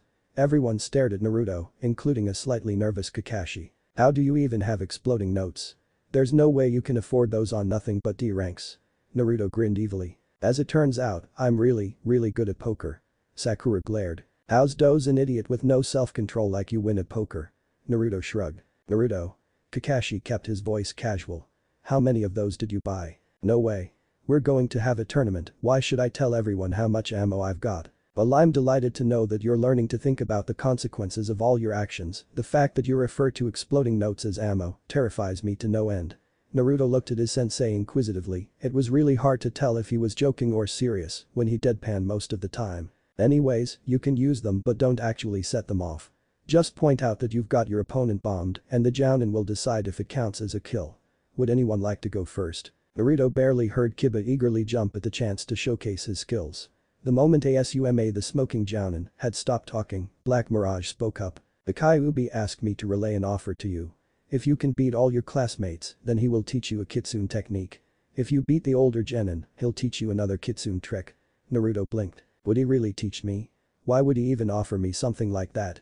Black Mirage radiated a sense of confusion. I haven't a clue, though he has been muttering something about subtly and illusions being proper kitsune methods. I would suggest trying it. Even if the Kyuubi refuses to teach you, you need practice against living opponents. Simply weaving illusions over dummies only teaches so much. Naruto nodded physically. Okay, I might as well try. Did you want to fight Kiba, Naruto? Naruto looked up, surprised by the question. Huh? You nodded. You wanted to partner with Kiba for the first spar. Yeah, I will. Kiba grinned as Naruto walked into the center of clearing. Cracking his knuckles and waiting for everyone else to get to one side, Kiba decided to start things off with a little trash talking. With Naruto's short temper, a couple of insults would make the blonde too mad to use his greatest strength, sheer creativity. I don't know what you think you're going to do against me, Naruto. Even if you actually have those exploding notes you were bragging about, I'll be on you too quickly for you to set them up. Give up and spare yourself the beating. Anger darkened Naruto's complexion, but the blonde didn't take the bait. Instead, he pressed his right hand to his chest, covering what most of the ninja present agreed was a beautiful cool tattoo. Just start this and we'll see who takes a beating. Asuma stepped between them, hand raised. Ready, set, fight. Asuma leapt back as Kiba rushed in, trying to finish this quickly. At the same time, Naruto pushed his hand into his chest, grabbed something, and heaved. As the blonde's arm straightened out, Kiba's instincts went crazy. Obeying them, he stopped rushing in and jumped to the side. Moments later, the black sword Naruto had found and teamed up with about a week ago flew through the general area he would have been in had he not dodged. Kiba stared. Man, what the hell? Where'd that come from? Naruto grinned, adding his other hand to the grip and shifting the blade into a defendable position. Neat trick, huh? Black Mirage and I have a lot of them. This one made Sensei sweat. Blur. The crowd gasped. The Genjutsu took effect. Grinning like a loon, Naruto attacked. Kiba fell back, not sure how to deal with the strange technique right away. After studying the shadows for a bit, Kiba decided the trick was go crazy and aim for the middle. Shikaku no Jutsu four-legged technique. Naruto stumbled, watching the wild-looking boy turn positively feral. This'll be bad. Eat this? With the increase in speed, Kiba rushed in again. This time he was fast enough to completely dodge the sword, landing a heavy punch in Naruto's stomach. The smaller blonde went flying, landing flat on his back, sword still in hand. Heh. Even with a fancy sword, you're still not much of ninja, Naruto. Naruto growled in annoyance as he got back up, apparently unaffected by the punch. Alright Kiba, I was going to play nice, but that's it. I'll show you who's a ninja. Naruto reached into his belt pouch, drawing a kunai. Found this on the scroll of sacred sealing after I stole it. Naruto threw the kunai at the skeptical Kiba. Page Shuriken Bunshin, no Jutsu Shadow Shuriken clone technique. A moment after the kunai left Naruto's hand, the single weapon turned into dozens. Yelping, Kiba dove for cover as the kunai rained over his side of the clearing. Strangely, all but the first kunai disappeared into swirls of smoke as they hit. Kiba stared for a moment, then growled. God damn it. It's just a stupid distraction technique. Pissed now, Kiba jumped out from behind his cover and charged at Naruto. Looking blank, Naruto grabbed and threw another kunai. When he called out the same technique, Kiba shifted his line of attack enough to avoid the first kunai and kept running. As the copied kunai would have passed by Kiba, the Inuzuka stopped dead as blood splattered from a sizable wound on his left shoulder. As everyone stared, there was a silent flash of light and Naruto disappeared as the real Naruto faded into sight just a few feet forward, holding the Black Mirage outright at shoulder level. Naruto smiled sheepishly. It really is on the scroll, you know. Kage Shuriken Bunshin no Jutsu. I just didn't have the scroll long enough to learn it. Match. Asuma called, rushing forward. Medic. A moment later, a team of medic nin dropped from the trees and started treating Kiba. Naruto goggled. When they'd get here. Kurenai walked up, smiling in amusement. They were here before we started. You didn't think we'd put our students at risk without medics on hand, did you? Kurenai glanced at Kiba, quickly determining that it was a manageable wound. Her student taken care of for the moment, Kurenai decided she could now work on her personal interests. Naruto. What's the name of the genjutsu you used? Naruto looked uncomfortable. It doesn't have a name. I just make it work. Kurenai's eyes widened. Genjutsu through pure willpower was the kind of thing you only heard of coming from highly trained Uchiha. Really? That's impressive. Maybe you'd like to meet sometime and discuss genjutsu? I'm a genjutsu mistress myself and I'd never forgive myself if I didn't encourage another genjutsu user. Silently asking Hinata for forgiveness, Kurenai put on a blinding smile and laid a hand on the boy's arm. I might even teach you a few special techniques. We'll talk to later about setting up a meeting, okay? Getting a quiet nod from the stunned-looking boy, Kurenai straightened up and walked back to her genin, feeling slightly dirty. Still, as long as she didn't actually do anything, it wasn't that bad. Flashing a few smiles and kind words wasn't wrong, especially if it got her answers about the sword. Alright. Kiba's going to be fine. Who wants to go next? Me. Everyone turned to Naruto. Asuma's eyebrow tried to crawl into his hairline. Naruto, you just went. Do you really want to go again? Naruto nodded. Yeah, I want to go until I drop. Asuma looked at the other jounin, but none of them protested. Despite the chattering he did, there wasn't really all that much actually known about Naruto. If he wanted to do this, they'd give him the chance and see just what he was after. I will fight Naruto. It should prove to be an interesting experience. Asuma nodded to Shino, who walked up into the appropriate starting position. Naruto got into an aggressive stance and readied for the starting wave. Ready, set, go. Naruto charged, sword ready for a swing. Shino, strangely, didn't move even as Naruto cleaved right through his body. Naruto's mouth dropped in shock and his grip on Black Mirage was slipping from the horror of killing one of his classmates when Shino's body dissolved into a large swarm of bugs that covered Naruto from head to toe. Ah. Get them off me. Get them off. Shino stepped out from behind a nearby tree as Naruto ran in a panicked frenzy. It is no use, once the destruction bugs are on you, you will not escape. Ah. Get them off me. Get them off. Shino adjusted his glasses as Naruto continued to run in the same pattern. I find myself disappointed with such an easy win after your tricks against Kiba. Ah. Get them off me. Get them off. Shino frowned slightly as his sensei sighed and Asuma chuckled. Both Kakashi and Guy were scanning the clearing intently, not paying any attention to the screaming Naruto, who was running in the exact same pattern for the fourth time in a row. Shino sighed. You have somehow learned to fool destruction bugs, have you not? The point of a sword gently made itself known at the base of Shino's skull. I don't think so. I use the same stuff on everyone. Are those bugs super good at finding genjutsu? The swarm in the clearing began to lift off, confused as to why the target was both in front of them and behind the abiram, threatening the hive. Destruction bugs are highly resistant to genjutsu because of the way their senses are processed. Additionally, they are sensitive to chakra, which should have alerted them to the genjutsu's presence. Shino could almost hear the other boy blink. Oh. My genjutsu are bent light. Shino considered it. Interesting. Louder, he said. I yield. Uzumaki-san has me trapped in an unsurvivable position. Naruto faded into sight, smiling. Shino gracefully accepted his defeat, knowing that had he been aware of the difference in Naruto's genjutsu, that the fight would have been very different. In the group of genin, who were now largely milling together, Ino leaned over to whisper to Sakura.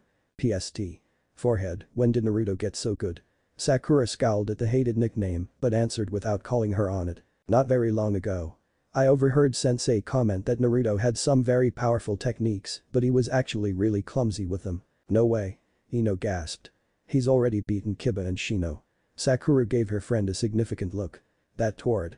Ino had to know what was going on, and there was one sure way to do it. Sensei. I'll go next. Asuma looked shocked to see one of his genin volunteering to fight without being goaded first, but allowed it, wondering what was going on. As the kunoichi got into her starting position, Naruto chuckled to himself. What's so funny, Naruto? Ino sucks. I could beat her up even before I found you. The sword odd. I guess this means I won't be doing very much. Hey Ino. Would you like the first swing? Ino was a very bossy person, and Naruto didn't much like being ordered around without a really good reason. Naruto wasn't a big fan of Ino's. Ino's lips curved up into a fragile smile. Such a gentleman. I think I'll take you up on that. Shintenshin no jutsu mind body change technique.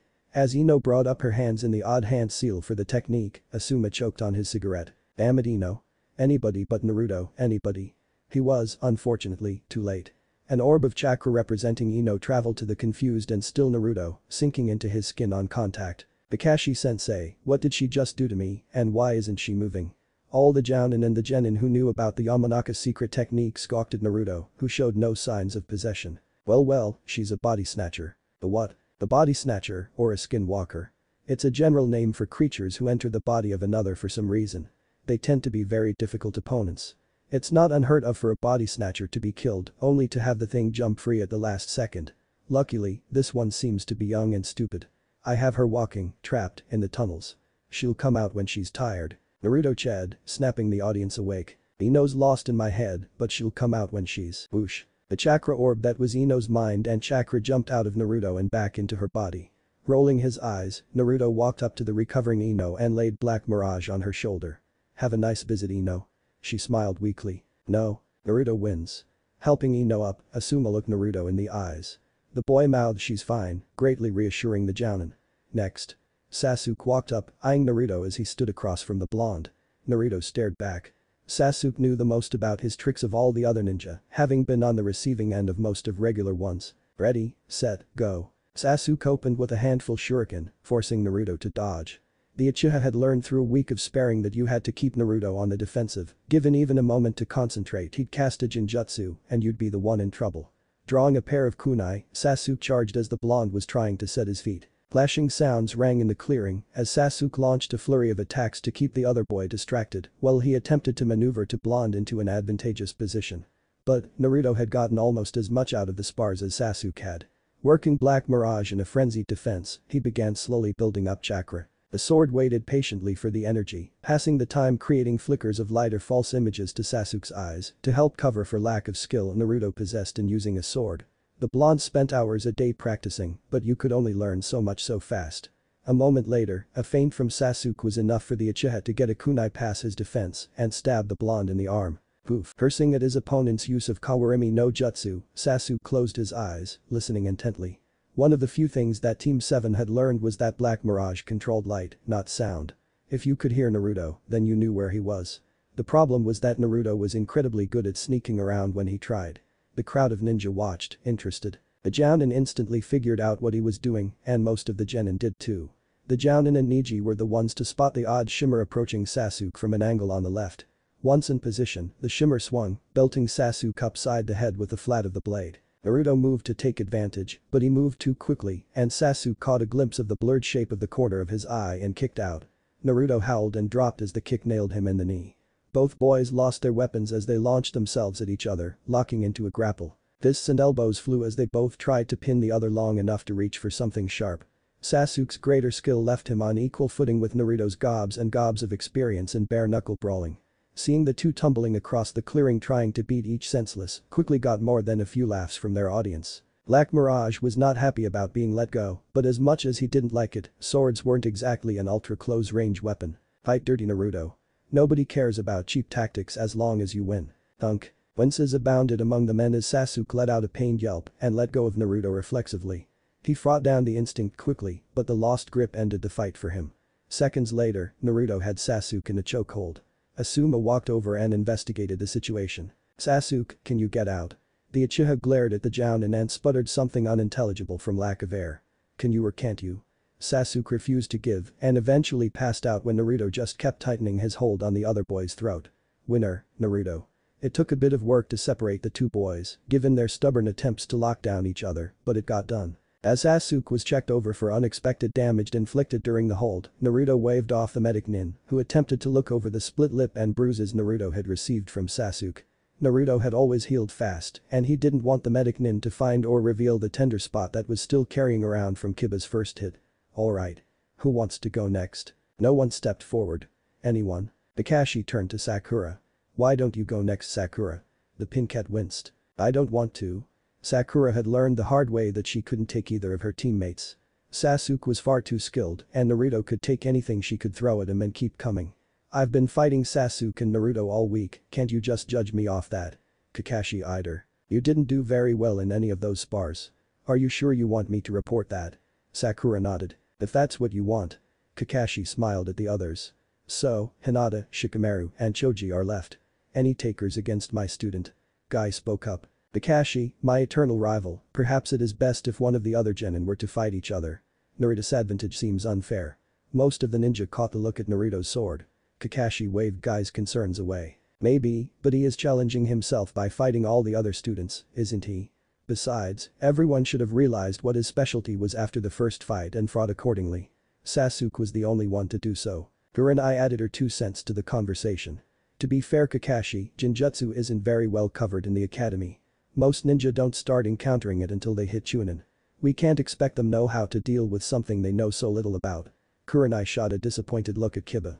"Though I hoped my students would be better at handling Jinjutsu." Kiba quietly grumbled something about Sen not giving away someone's exact position. Kurenai put a hand on Hinata's shoulder. "Maybe you should give it a try, Hinata-chan. I'm sure you'll do just fine." Hinata blushed heavily but agreed to give it a try at her teacher's encouragement. Asuma attempted the same with his 2 male students, but their laziness overcame his ability to motivate them. Naruto stared as Hinata took her starting stance, albeit with a bit of shaking. Naruto dimly remembered her from the academy. Quiet and shy, he could remember her being in class and her name, but he'd never really interacted with her at all. Still, as far as he could tell, she'd always been pretty nice, or at least she'd never made fun of him. "I don't really want to hurt her. Is there a technique I can use that won't beat her up?" "A few, yes. You're right though. It would probably be best to use a gentle takedown on this one, she seems terrified of you." Naruto could only agree with him. Even just standing there, waiting for Asuma to start the match, Hinata was staring and shaking. She seemed to occasionally mumble something, but he couldn't catch it. Weirdly, she was flushed, rather than pale, but still, he couldn't think of anything else that caused a reaction like. Black Mirage had an idea, but he was more used to controlling and destroying people instead of helping them. "If you want to be nice about this, hold me so the gem on my hilt is even with your eyes and then stare into hers. Be sure to channel chakra to your eyes like I taught you for the fear technique. I still can't figure out what I'm doing wrong with that one." You've never truly felt utter terror. Nervousness and fear perhaps, but until you experience something, you cannot truly force others to experience it. Now, chakra, gem, quickly. Go. Hinata made a few quick hand seals. Byakugan. Naruto quickly flipped Black Mirage upside down and channeled chakra. Hinata hesitated. Not a very aggressive person to begin with, Hinata was very reluctant to strike out against her crush. So, she stood there, unsure what to do as Naruto followed Black Mirage's instructions. There was mass blinking as Naruto and Hinata silently stared into each other's eyes for a minute before the Hyuga era suddenly just collapsed. "She's asleep. I win, right?" A quick check later Asuma called out Naruto's victory, looking surprised. That took way too long. If she hadn't just sat there, waiting for you try something, you would have never succeeded. I know damn it, but who am I supposed to practice this stuff on, huh? Well boy and sword argued possible methods of practice, med nins hustled Hinata off to be woken up as the Jounin discussed who would go next. Choji was agreed on, and the heavy-set boy started to move forward. Before he got out of reach Shikamaru grabbed his arm and leaned forward to whisper advice in his best friend's ear. Naruto, are you ready? Naruto snapped out of it. Yeah, I'm ready. Ready. Following Black Mirage's suggestion, Naruto tried to catch Choji's eye to practice on. Unfortunately, the bigger boy had his eyes closed as his hands flew through seals to the Akimichi family techniques. Ikanoge Utsu multi-size technique. Seeing Choji balance up, Naruto almost laughed. Family techniques were almost never shown at the academy because of security risks, so this was the first time that Naruto had ever seen this rather amusing sight.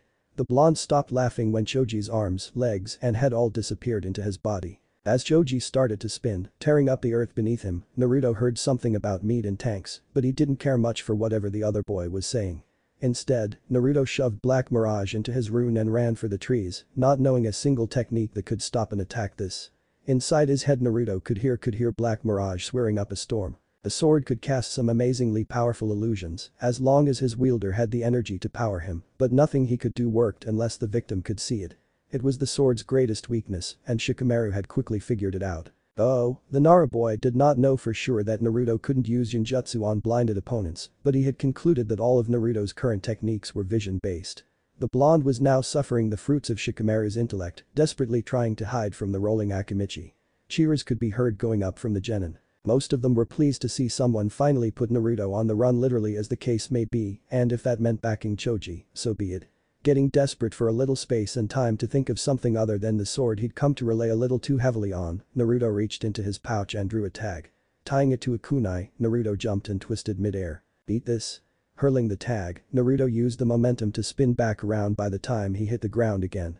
Choji swerved to one side to avoid the unprimed tag, proving that he could perceive what was going on around him somehow. Bang. Several of the genin jumped as something crashed in the woods around the training ground. Sounds like the forest is getting torn up in there. Choji must be pressing him pretty hard if he's still running. Asuma smirked at Kakashi. Looks like Naruto's streak is about to come to end. Kakashi turned to smile back at Asuma. Care to make a bet? Hidden in the crook of tree, Naruto watched Choji steamroll through the forest, demolishing smaller trees and knocking around the bigger ones. So far, the only thing keeping him from being squashed was superior stealth skills and the ability to jump from tree to tree. He tried a couple shuriken, but they had just bounced off Choji's rotating bulk. He could try more tags to make the other boy back off to avoid being killed, but he didn't have all that many exploding notes, and Choji wouldn't hold still long enough for Naruto to step up a trap. Face it. You may have to just wait this one out and hope he stops that attack long enough to ensnare him in an illusion. Naruto scowled, but silently agreed. He just hated waiting. Crash. Distracted by his conversation with Black Mirage, Naruto failed to note Choji head straight for the tree he was hiding in. Cursing like a sailor, Naruto hit the ground hard, losing his breath. Bouncing off one of the thicker trees in the area, Choji launched himself into the air and towards Naruto. Look out below. Naruto screamed as over a half-ton of Akimichi flew straight at him. Waiting impatiently, the assorted members of Team 7, 8, 9, and 10 stared in the trees where the medic nin team providing first aid for this event had raced into the woods after the enormous crash. Kakashi fidgeted ever so slightly, afraid that the crash was Naruto slipping with his impulse control and blowing up Choji. It was a few very uncomfortable minutes before medic nins marched out of the tree line carrying a exhausted but conscious Choji. Asuma let out a sigh of relief at the sight of his intact student. Shortly afterwards, Naruto staggered out of the trees, framed by concerned medics. Naruto was, for lack of better words, messed up. The blonde was covered in dirt, shredded plant life, and spatters of his own blood. Strips of his wraps and ribbons were either torn or missing, and Black Mirage was still hiding in his rune. With so much of his skin exposed, it was easy to see that most of the boy's body was developing bruises. To top it all off, the skin over his left eye was split and his nose looked freshly broken and reset. Looking barely aware of his surroundings, Naruto was led back to the main group. Naruto. The blonde seemed to snap into focus at the sound of his name. You okay? Naruto managed a nod. Yeah. Anybody left to fight? Kurenai approached him looking concerned. Maybe you should stop now Naruto. Yes. Guy cheered, popping up behind Naruto unexplainably, startling the genin into falling down. The flames of your youth burn brilliantly, but perhaps it is best that you retire from the field. Getting back up slowly, Naruto shook his head. No. I gotta get everyone. That's the deal. The Jounin exchanged worried looks while the genin did the same out of simple curiosity. Neji and Sasuke were the only ones who didn't seem to care. What deal? Kakashi asked, managing to sound bored. The one Black Mirage made. I get a new technique out of it. Naruto was referring to the fact that Black Mirage brokered the deal for him with the Kyuubi. The Jounin all relaxed thinking that the sword was offering Naruto a deal personally. You sure that it's worth it? Asuma asked around a cigarette. Naruto huffed and nodded. Yeah. Let's just get going. The blonde staggered back into the center of the clearing, drawing Black Mirage from his chest. Come on already, let's go. Shikamaru sighed and slouched his way out to settle across from the dizzy-looking Naruto. Troublesome. You look like Choji landed a direct hit, how are you still standing? Naruto grinned unsteadily. I'm tough and I heal very quickly. You want a piece of this? Shikamaru's right eyebrow lifted slightly as Naruto slurred that last sentence. If I just stand here, you'll pass out anyways. Why bother? Naruto stared, processing that comment slowly. This gave Naruto time to realize that Shikamaru was standing there with his eyes closed and a look of intense concentration.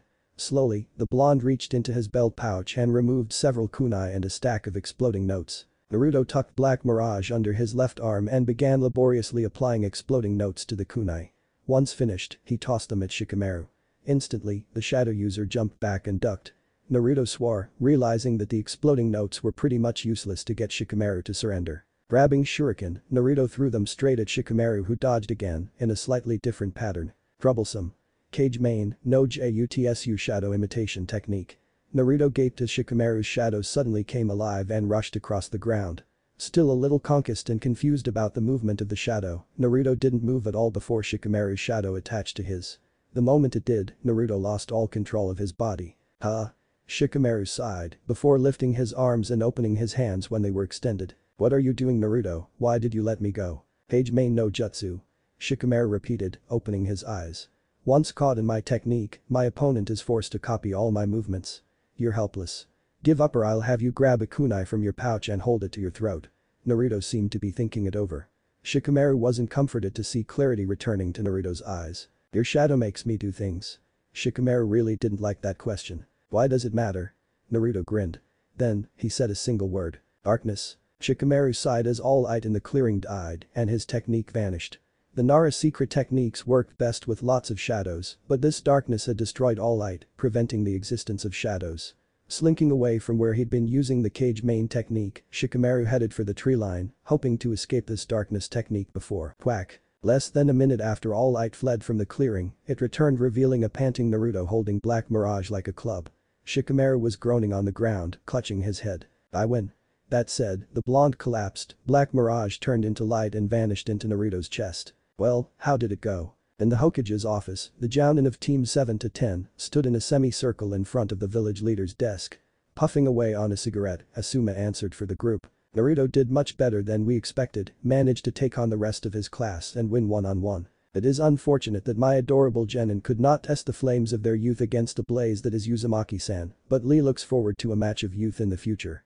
Sarutobi sent a look to Kakashi, silently asking for a translation. Closing his icha, Kakashi drew himself upright. Naruto kept insisting on fighting all his classmates in one-on-one matches. His first couple of wins were rather easy, since no one quite expected the dead last of the class to suddenly begin hurling genjutsu like they were out of style, but as the matches progressed and the genin began adapting, he nearly lost a few times. If he were to try again probably would not be able to defeat them all again. If Kiba had used his combination techniques at the start of their fight, Naruto probably wouldn't have pulled it off anyways.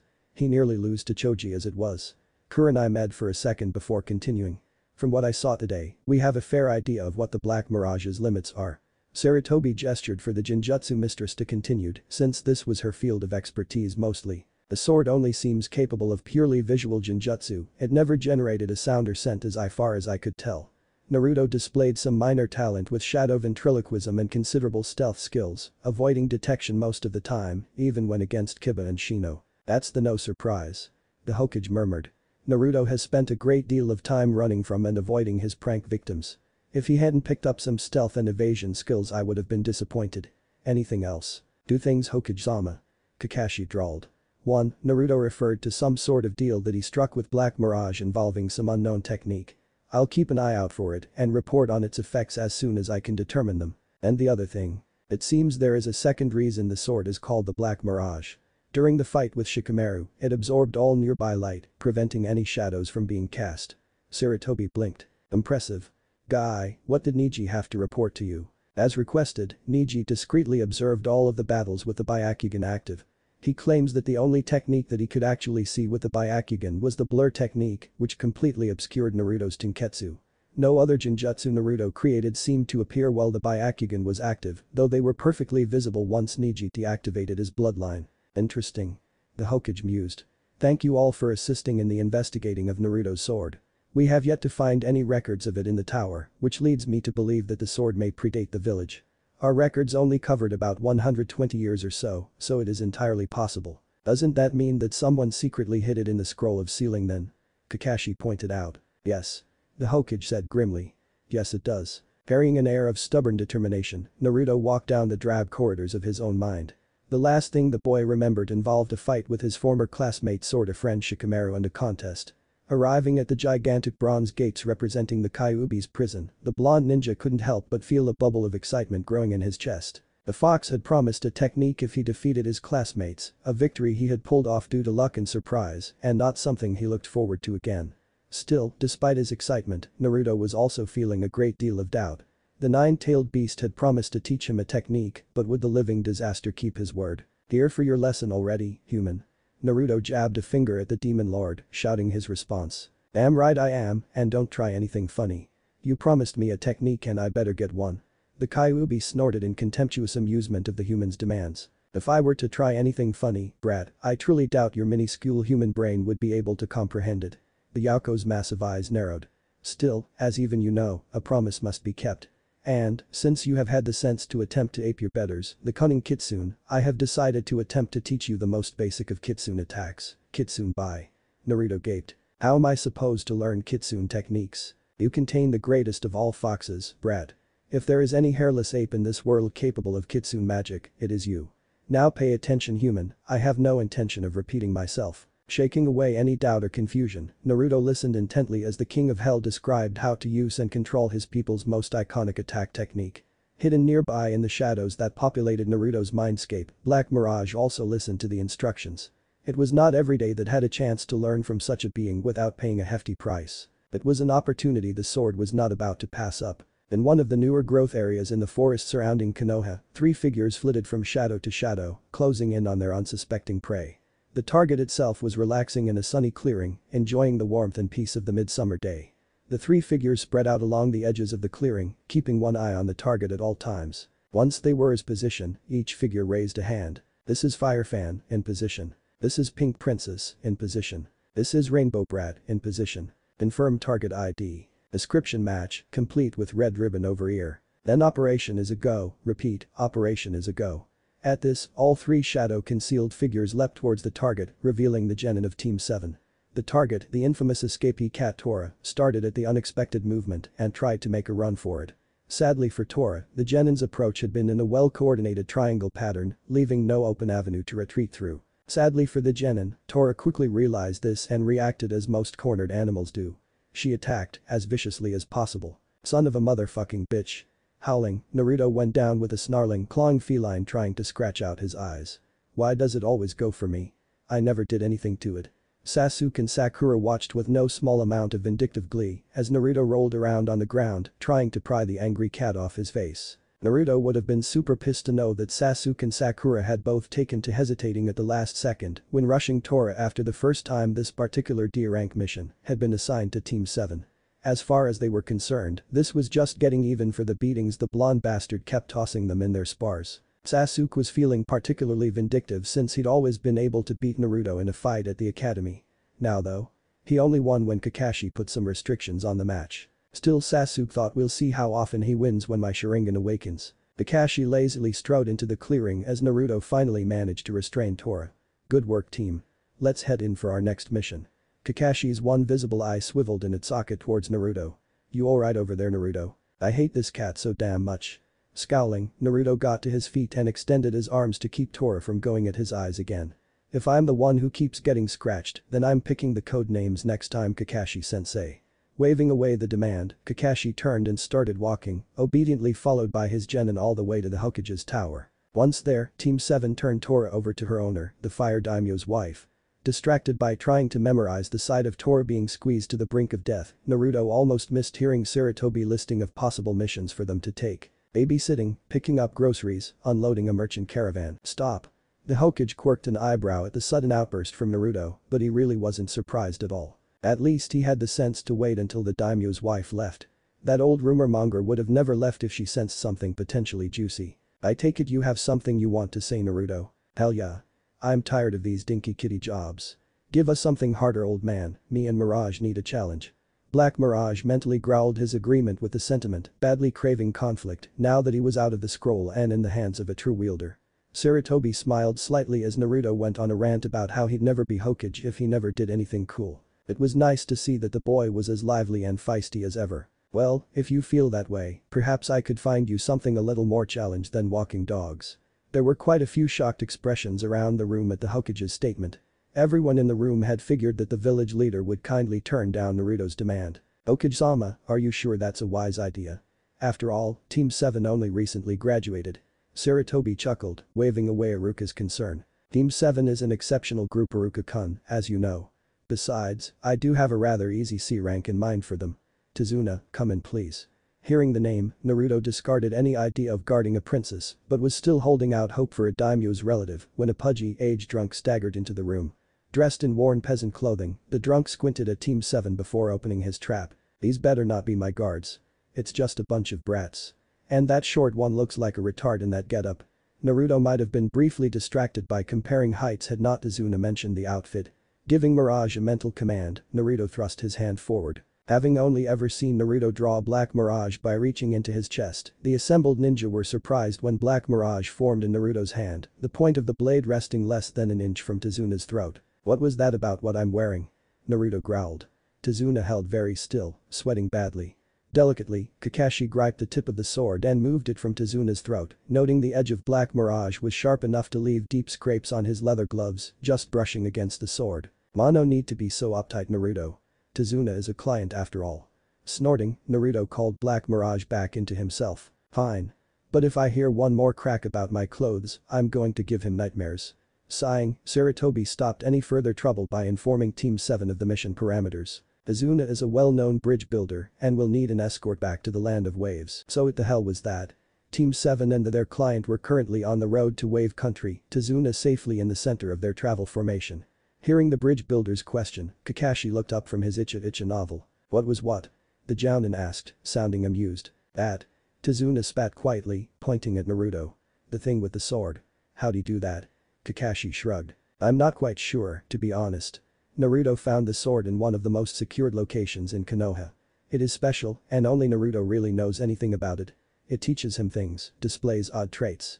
It seems to have increased his aggressiveness, so I would suggest not provoking him. It ends badly. Tazuna cast a nervous gaze at the blonde as Sakura spoke up. Sensei, why are we escorting Tazuna? Doesn't the Land of Waves have a ninja village? Kakashi sighed. Why couldn't just let him enjoy the perfection that was Icha? No, they don't. Ninja villages, like Konoha, represent an aspect of military might. All daimyos each have a standing army, mostly composed of samurai. It's a requirement for being a daimyo since like any leader you can't be a leader without some way of enforcing your less popular laws. A ninja village, on the other hand, is more akin to the special forces of a country's military forces. A ninja village requires considerable backing in order to remain hidden, and that's not even thinking about the sort of capital that it takes to fund the startup of a ninja village. So, only the larger, stronger, and wealthier countries can start and maintain a ninja force. The Land of Waves doesn't qualify. Enlightenment flashed across Sakura's face. So that's why he came to us, basically. Kakashi agreed, taking note of the puddle in the middle of the road, despite a lack of recent rain. At the front of the pack of traveling ninja plus client, Naruto was deep in thought while communicating with Black Mirage. The sword was quizzing him on its abilities and special techniques. As sword and wielder passed a puddle in the road, Mirage stirred. Did I miss a training lately? Naruto blinked. No, why? Mirage sighed. Naruto's ability to actually think was improving, but the boy had years of thick-minded obnoxiousness to overcome. Huddle in the road. No rain. Think like a Jinjutsu master, details, boy. Naruto cast a look back at the puddle, thinking about what the sword said. So it's an illusion. If it is, then what's it hiding? An explosive, an attacker, something. Stopping, Naruto reached into his ammo pouch and withdrew a kunai and an exploding tag. Wrapping the tag around the handle, Naruto turned and lifted his arm. You guys might want to move. Eyes wide, Team 7 scattered, Kakashi grabbing Tazuna. The sizzling tag and kunai hit the puddle as a pair of ninja with odd garb and slashed hidden mist forehead protectors appeared from its depths. Wearing blade claw gauntlets on opposing hands connected by a chain made of razor-edged links, the two chunin tried running from the explosion but took too long releasing their ambush technique. Boom. Reeling from being caught next to the explosion, neither ninja put up much struggle when Kakashi took them down. A solid hit the back of both ninjas' head knocked them out. Clucking his tongue, Kakashi brought out a spool of ninja wire, proceeded to tie up both men. I was hoping to confirm who they were after, but good job spotting them, Naruto. The tag might have been a bit much though. Naruto scratched the back of his neck, looking sheepish. Well, it's not like I know how to dispel someone else's genjutsu. I had to go with what I know.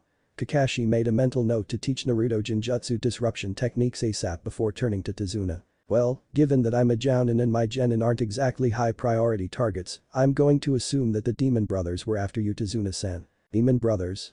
Sakura asked, recovering from her scare about this whole situation. They're Chunin and Nukenin from Hidden Mist. They specialize as tandem tactics and assassination. If they are here though, there will be more coming. These guys never work alone. Kakashi turned and stared hard at an already nervous Tazuna. Just who did you piss off, Tazuna-san? The bridge builder sighed, deciding that he wasn't going to be able to hide this any longer. Ado, of Gato Corporation. He's trying to kill me before I can finish the bridge. Sakura's nose scrunched up as she looked puzzled. Why would anyone want to kill you for building a bridge? Because, Tazuna sighed, he's trying to keep us from freeing ourselves. Seeing the blank looks on the ninjas' faces, Tazuna continued. A year back, a businessman named Gato came to Wave and started buying companies. Once he owned most of them, he started using strong-arm tactics to drive everyone else out of business. All too soon, Gato owned just about everything. He's been crushing us into nothing ever since. Nobody knows what he's doing. Tazuna's fists clenched. What kind of CEO buys everything and then runs into the ground? But me bridge could change all of that.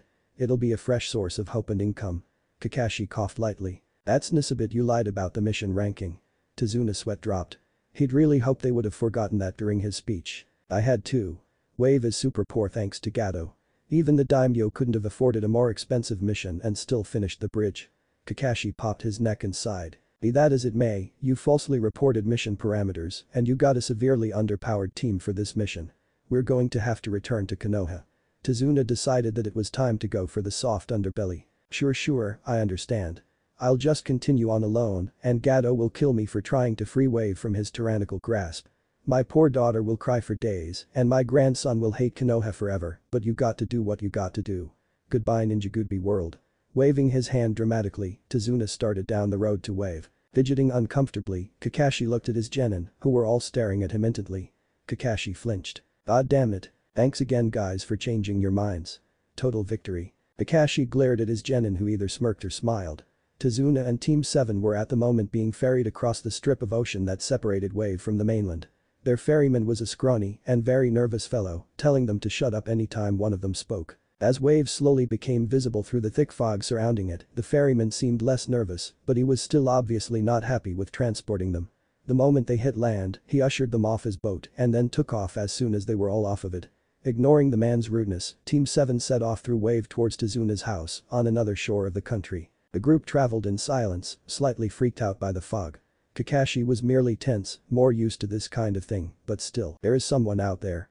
It seems the demon brothers' backup arrived faster than I expected. I wonder if my genin have noticed yet. As if answering the unspoken question, Naruto snatched a kunai from his ammo pouch and whipped into the foliage to his left.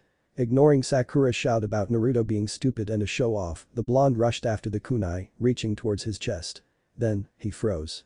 What the hell, a rabbit? Swearing mentally, Kakashi followed his student, fairly sure he knew what had happened since he felt something from the bushes too. Where Naruto was looking was a badly shaken rabbit with pure white fur. What the hell? What's a rabbit doing here? I could have swore I felt killing intent. Although curious about how Naruto knew what killing intent felt like, he was more concerned about the rabbit. That's a snow rabbit. The jounin murmured out loud. Sakura and Sasuke looked at the man curiously, wondering why he was so distracted by a rabbit. They were just plain startled when he jerked upright and turned to the right side of the road. Down, incoming. The genin hit the DECK. Kakashi tackled Tazuna as an enormous sword spun the air with enough speed and power to generate a deep thrumming with its passing. Buzzing low over Team 7 and Tazuna, the sword swerved back up and embedded high up into a tree on the left side of the road. A moment later, a large muscular man wearing a grey harness, mist bamboo pants and bandages concealing the bottom half of his face, landed on the flat of the sword. The man laughed, crouching on his sword. "Look at this. I came to find out why those bumbling idiots are late, and who do I find but copycat Kakashi. It's going to be a real honor to kill the man they say has stolen a 1000 techniques." Bracing one foot on the tree, the man tugged his sword free and fell to the ground, catching the oversized blade over his back without harm. "Tell you what, Kakashi, give me the old man and I'll let your snot-nosed brats run home with their tails between their legs." Zabuza Mamachi, the devil of the hidden mist. "That's a very generous offer, Zabuza, but I'm going to have to decline." Kakashi reached for his forehead protector, shifting it up off of his eye. Team 7, guard Tazuna, don't let Zabuza get to him. Zabuza perked up. "Oh, unleashing the Sharingan so early? I feel honored." Sasuke's head snapped towards his teacher. "Kakashi has the Sharingan. How does anybody but an Uchiha have the Sharingan?" Sasuke's eyes narrowed.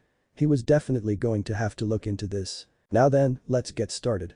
Zabuza raised his hands in an odd seal. Kuritaker no Jutsu hidden mist technique.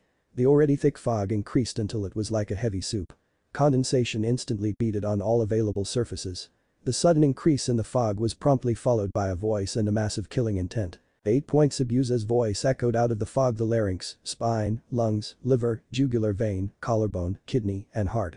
All lethal points. "Tell me, how do you want to die?" "Don't listen to him," Kakashi shouted. "Zabuza is a master of silent killing. If you panic at all, he will kill you before realize that you're dead." "Besides," he said, flaring his chakra so powerfully it blew back the fog, revealing a pond nearby, "I won't allow anyone on my team to die." Zabuza laughed. "Too bad, I'm going to make a liar out of you." In a blur of speed, Zabuza appeared, ready to cleave through the genin and Tazuna. "Die." Kakashi took off like a shot, planning to stab the man in the gut before he could swing.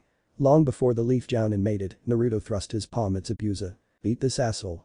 In a bright flash of light, black mirage formed in the blonde's hand, plunging deep into the Nukenin's torso.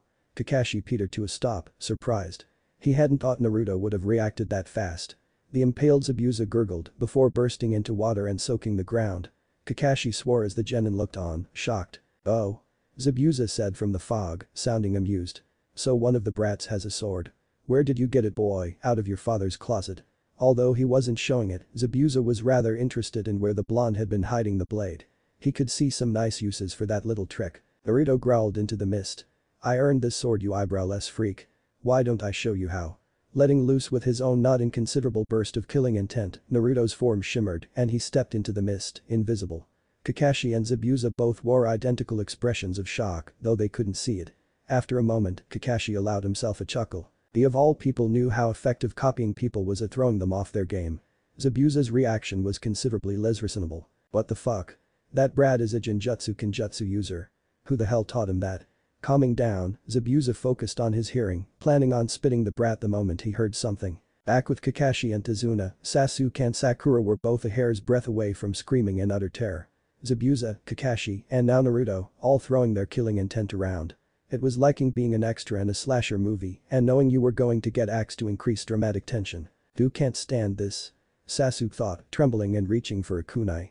"I have to get away from this, even if I have to kill myself." Raising the kunai to his throat, Sasuke was about to slit his own throat when Kakashi spoke up, moving closer to Tazuna and the two remaining genin. "It's alright, Sasuke. You'll be fine as long as I'm here. Naruto is in the mist, watching out for all of us." It took some more comforting, but Sasuke lowered the kunai but continued to shiver. He was still better than Sakura, who had completely shut down in fear. The girl wasn't even twitching. "Shit. I forgot how badly some genin respond to killing intent the first few times they get hit with it. Naruto is holding up surprisingly well. Maybe I could get him to help me build up his teammates' resistance." Out in the mist, Zabuza was discovering some grudging respect for the blonde brat. The devil of the mist still hadn't heard the brat make a sound and the little shit had almost tagged him once. "If this little bastard had been in mist when I left, I would taken him as my apprentice in a heartbeat. I can't drag this out forever, maintaining the mist will drain me eventually. I'm going to have to risk it. Good thing I've got a backup plan." Sneaking towards his target, Zabuza readied himself and his trap. Surprise Kakashi.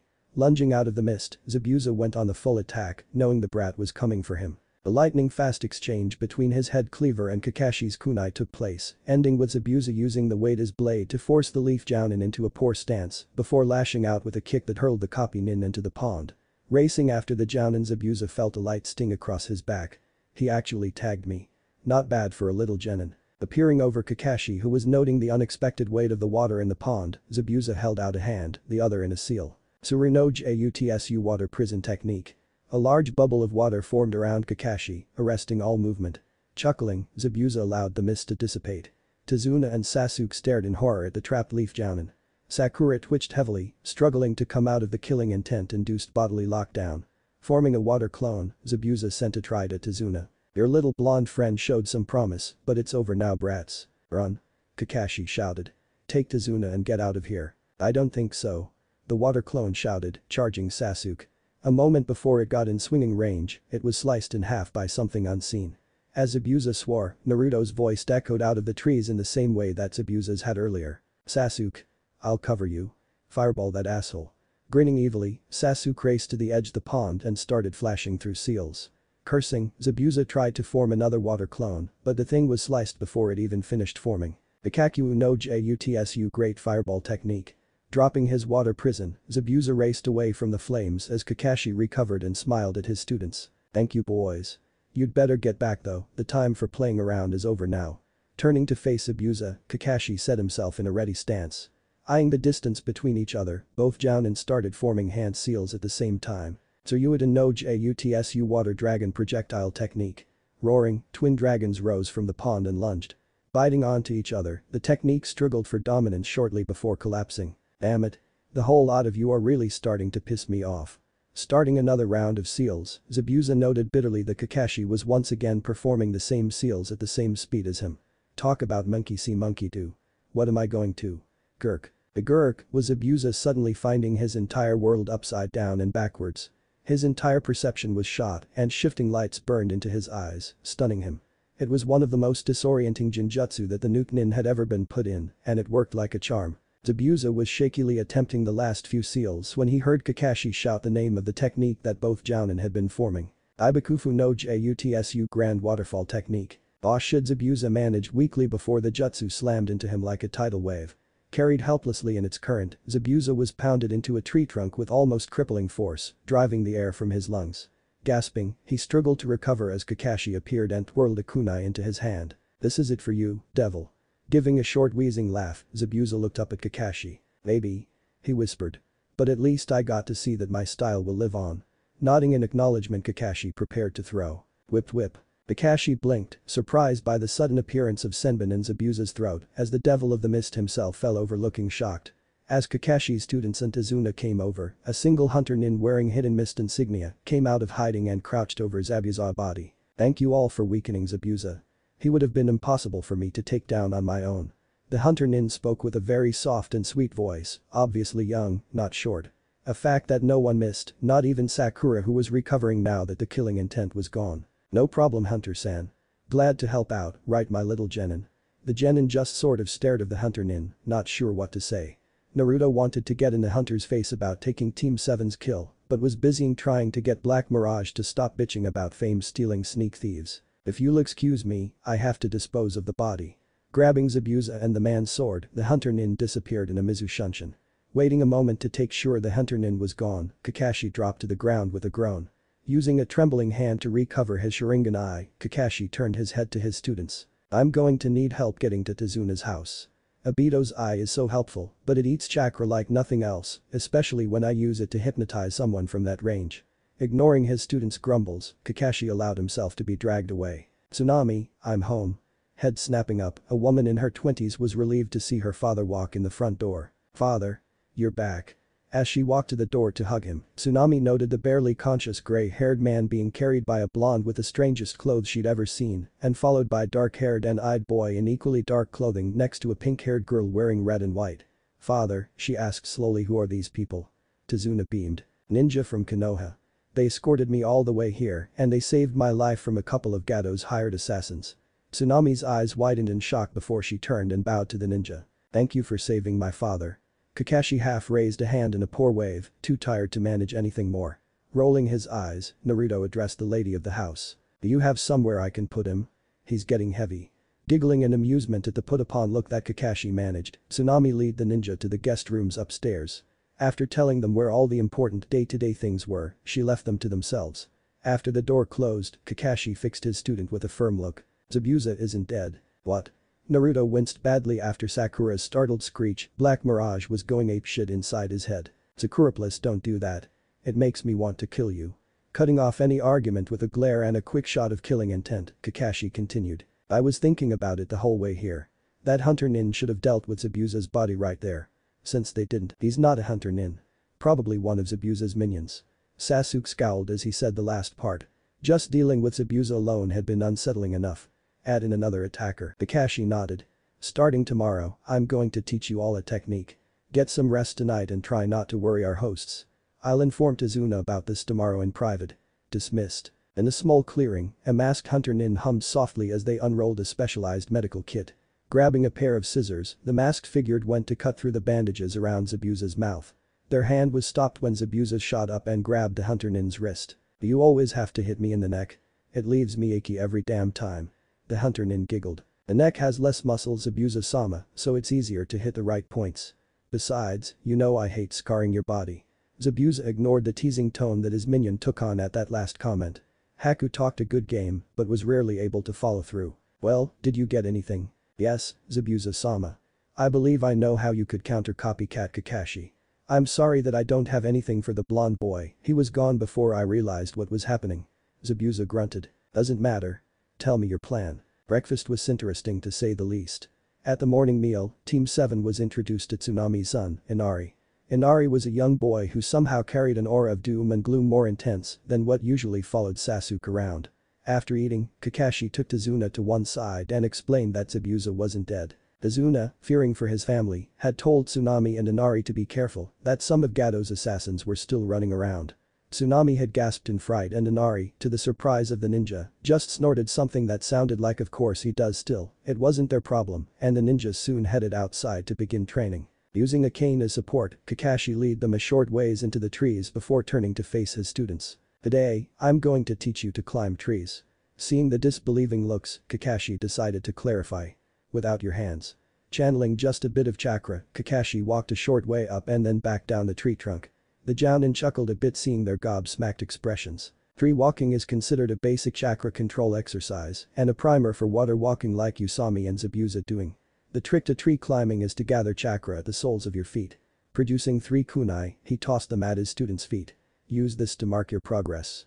Now if you'll excuse me, I'm off to play invalid. As soon as Kakashi limped out of sight, the 3 genin grabbed the kunai and got started. The surprise of both boys, Sakura was able to successfully climb to the top of her tree in 2 tries. Feeling irked, Sasuke and Naruto took to the practice with real fervor. Feeling bored, Sakura hung around to cheer on her crush. Slam. Tazuna, Tsunami, Inari, and Kakashi all looked up as the genin of Team 7 stormed into the living room in time for dinner. Well, Sasuke stormed anyways. Sakura and Naruto followed him at more sedate paces. The Pincat was looking nervous and a little worked up, Naruto just looked smug. Oh, done already? Me and Sakura are. Naruto said, shooting a smirk at Sasuke, who clenched his fists in anger. Heck, if you show us a few more techniques, I bet I could take down Gado's thugs single-handedly. Naruto laughed, obviously joking, but Inari didn't quite take it that way. Shut up. Just shut up. You think you can laugh about Gado, but he's going to kill you all. Naruto snorted. As if I'd die that easily. You will. You'll die just like everyone else who tried to play hero. You're nothing a loud-mouth idiot who's going to die when Gado sees you. Inari was vent some serious issues with his speech, making everyone but Naruto feel uncomfortable. I don't even know why you think you're here, it's not like a bunch of stupid ninja would care or understand how we're suffering. Kakashi winced as he watched Inari stumble on one of Naruto's button and mashed the hell out of it. Crack. Bringing his fist down, Naruto smashed the dinner table in half without really realizing it. The blonde and his sword were both furious at this mewling brat, their deep-seated agreement boosting Naruto's abilities. As Black Mirage snarled at Inari for insulting them, Naruto decided that the boy needed a little lesson on the realities of life. You're just a spoiled little brat, aren't you? Although they all knew it was Naruto talking, it did not sound like him. It was far too low and dangerous. A predator's purr.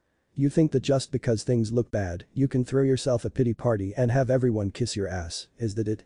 Well, I got news for you, your life is a fucking vacation compared to my childhood. You have a family that loves you, a home to come to, and all the support you could want. Naruto's chakra began to burn in his fury, becoming plainly visible to all and sundry. Holy Kami, Sakura breathed, having never realized that Naruto had that much chakra. I've never met my parents, I don't even know their names or what they look like and probably never will. When I was 4, I got kicked out of the orphanage for being a monster. I lived on the streets for a month before our village leader realized I was missing. I've lived by myself, been all alone, ever since, surrounded by people who hate me for something that happened the day I was born. Naruto raised his head and everyone, including Kakashi, gasped upon seeing that the blonde eyes were now slit like a cat's and that his iris had been replaced by a swirling rainbow of color. Do you have any fucking idea, brat, what it's like to look at a crowd and know that every single person you can see wants you to die? I do. I've known what that's like since I was 5, before I ever set foot in the academy and started on my ninja path. Suppressing a full-out snarl, Naruto turned and stalked out the door, firing one last comment over his shoulder as he went. Piss and moan all you want, Inari. I'll be around, working my ass off to make my life a better place. An awkward silence filled the house after Naruto's departure until Sakura worked up the nerve to ask her teacher a question. Since we did Naruto say all that? Kakashi huffed but didn't dare ignore her. The last thing the Village and Naruto needed was someone poking into the blonde's past. Because it's true. Naruto has had a very harsh life and has been almost completely alone for most of it. I wouldn't suggest that either of you pry into it. Naruto is very private about certain things and his past is one of the few things that sets him off in a nasty way. Sasuke weighed in on the conversation, allowing only hints of curiosity into his voice. What did he mean when he said that people hated him for something that happened the day he was born? Kakashi looked to heavens for strength, forgetting that there were civilians in the room before answering. Naruto was born the day the Kyuubi no Yako attacked Konoha. He was born at the worst time and sometimes people just need something to hate. Nobody talked after that. Deep in the woods, Naruto raged, Black Mirage in hand. Screaming and howling to the sky, the two attacked everything in sight. Mirage's razor edge cut through the thickest of trees and knottiest of brush tangles, while flashes of translucent blue flame scorched the earth and stones. Stumbling into a natural clearing, Naruto and Black Mirage let go of their anger in a final burst, a wave of blue flames reducing everything to city shambles. Humming softly, Haku strolled through the woods of Wave with a serene smile dancing on the face of the foe hunter Nin. The sun shined brightly, bringing cheer to the oppressed island and luring out the woodland creatures whose frolicking delighted the gentle-natured teen. Following the flight of a small sparrow that had caught Haku's attention, the teen eventually came across an unexpected scene, an ugly scar of a clearing carved into the forest with fire. Gasping in shock at the sheer devastation done to the area, Haku's herb basket hit the ground. Shinobi-trained gaze taking in everything, Haku's eyes soon fell upon the cause of this destruction. Tensing slightly, Haku stalked into the clearing towards the culprit. It was, Haku noted, one of the boys from the Genin team, the blonde one who was a budding Kenjutsu master. Zabuza-sama seemed to think he was anyways, and Haku had no evidence against Zabuza-sama's theory. Kneeling next to the boy to get answers for the damage to the clearing, Haku noticed that the boy's strange but well-made sword was not nearby. Carefully, Haku reached out. Ninja-san, wake up. The boy started awake, one fist swinging wildly. Haku dodged it, amused. Zabuza-sama tended to do the same thing when he woke up only with his cleaver in hand. Haku waited patiently as the boy finished waking up before talking again. Ninja-san, why are you sleeping out here? Won't you catch a cold? Naruto rubbed his eyes, shaking his head. No, I'll be fine, miss. What are you doing out here so early? Haku's smile widened. Oh, I was picking herbs to help my sick friend Ninja-san when I saw what happened to the clearing. Naruto winced. Yeah, sorry about that. I was pretty upset about something last night and one of my powers kinda get away from me. Naruto paused as something occurred to him. Inclining his head towards Haku, Naruto chuckled sheepishly. I'm sorry, my name is Naruto Uzumaki, what's yours? Haku giggled, stunning Naruto who thought it was one of the sweetest and gentlest sounds he'd ever heard. Mirage chuckled quietly. I'm Haku. Tell me Uzumaki-san, why were you upset if you don't mind me asking? Naruto flashed Haku an uncomfortable smile. It's a bit personal, Haku. I'd rather not talk about it. Tell you what though. The blonde said, rising to his feet and offering a hand to Haku. I'll escort you where you need to go, as a thanks for checking on me. Haku giggled again. Thank you Naruto-san. The two chatted as they walked, Naruto doing most of the talking. Haku was pleased to let him do so, subtly guiding the conversation to learn the most possible about Zabuza-sama's enemies. Despite Haku's disarming appearances and manner of speech, Zabuza's tool was not skilled enough conversational to avoid arousing suspicion from the ancient sword-sharing room in Naruto's head. You realize that this little beauty is pumping you for information, right? Naruto frowned, surprising Haku. She is not. She's just curious about ninjas. Mirage scoffed. Well, I'm pleased that you're seeking companionship with someone other than the harpy, she's digging for something.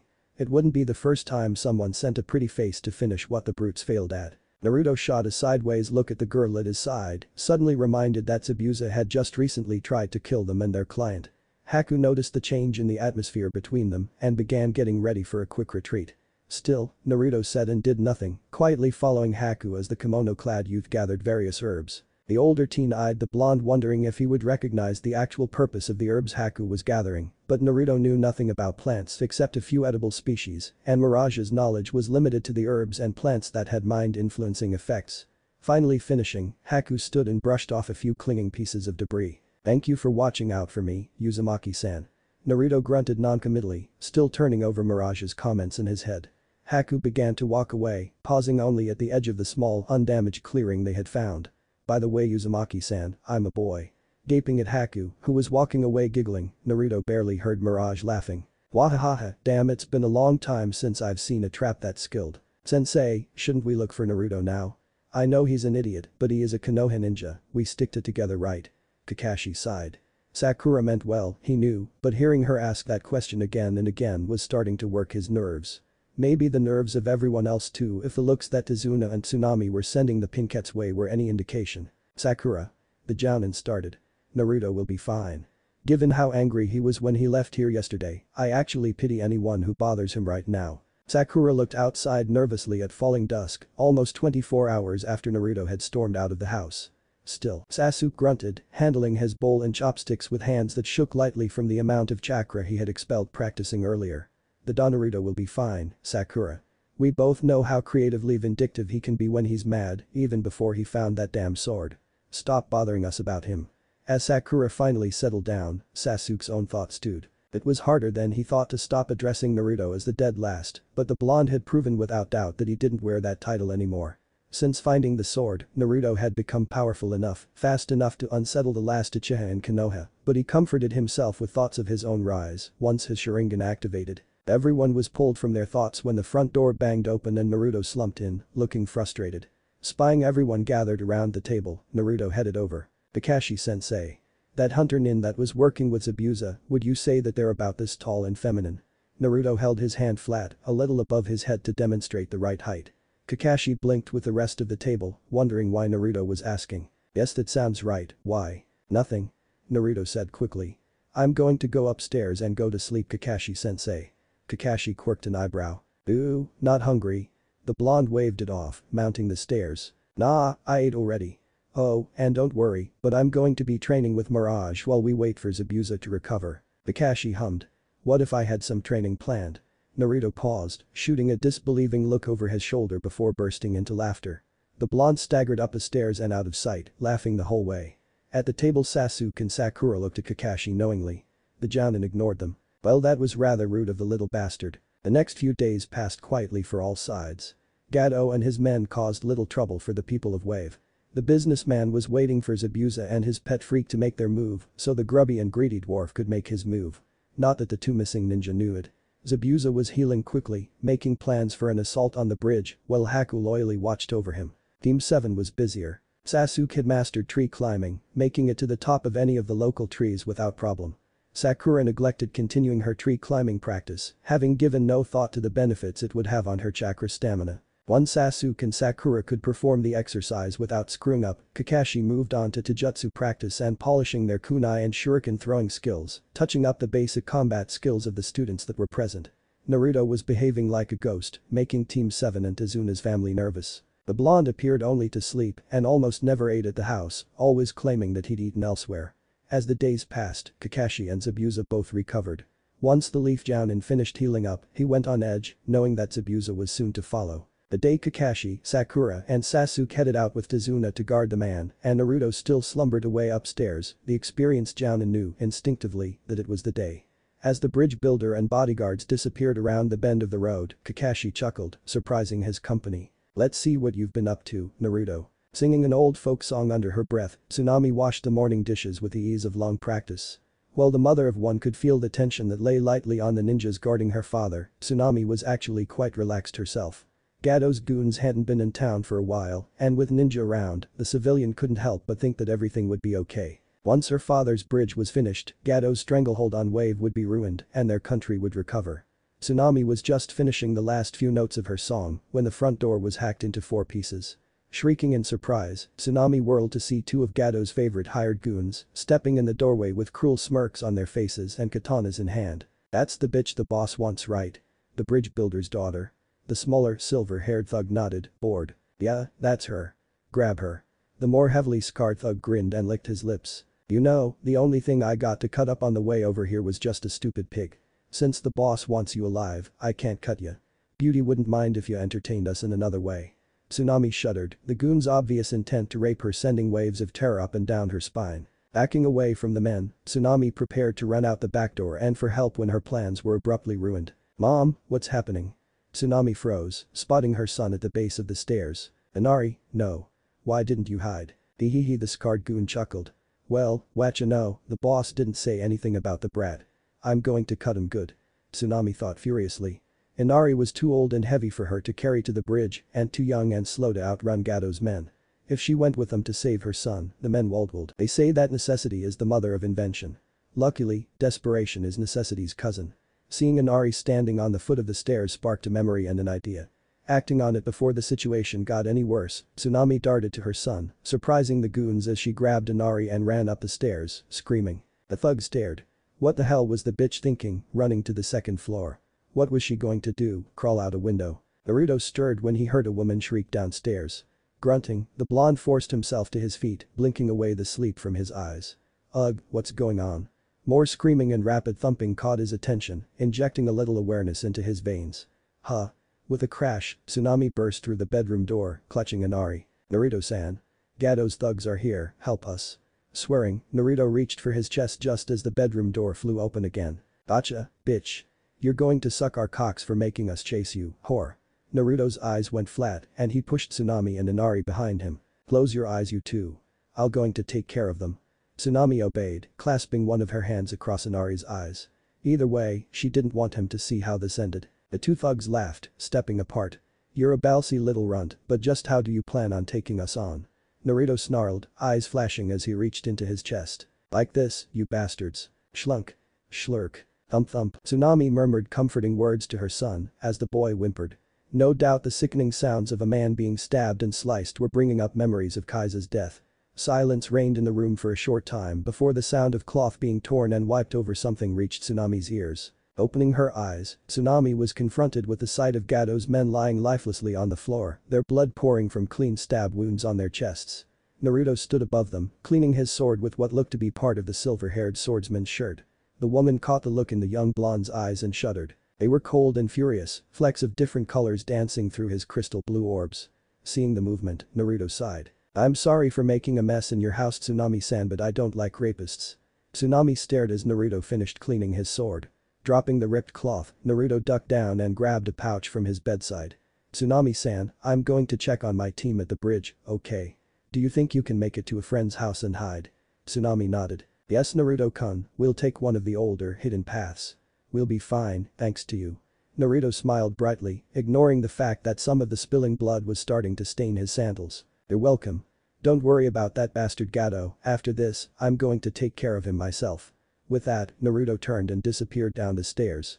Once he was gone, Tsunami was quick to act, heading downstairs and away from the house, being sure to continue shielding Inari's eyes until the dead men weren't in sight anymore. Hidden in a tree at the very edge of Tezuna's lawn, Kakashi watched as Naruto rushed out of the house, wrapping bandages around his limbs as he ran. Less than a minute later, Tsunami fled the house on one of the lesser-used footpaths nearby, carrying her son. Both looked shaken, but unharmed. Sighing, Kakashi, or at least a KGBUSHIN shadow clone of him, slipped into the house to figure out what had happened before following and protecting the client's family. The moment Team 7 and Tezuna got inside of the bridge, Kakashi knew his battle-honed instincts had been right. Scattered across the bridge were the corpses of what few workers had stayed on Tezuna's project, despite Gado's scare tactics, having paid for their bravery and determination with death. Bowing his head in a moment of silence for the loyal souls, Kakashi noted that his two present genin and Tezuna seemed shocked into utter silence. Not surprising. Sakura and Tezuna had never seen such things, and Sasuke was no doubt recalling the horrors haunting his past. Stepping past them, Kakashi raised his hand to his leaf emblem eye patch, ready to slide it up at a moment's notice. Zabuza, you could just scared them off.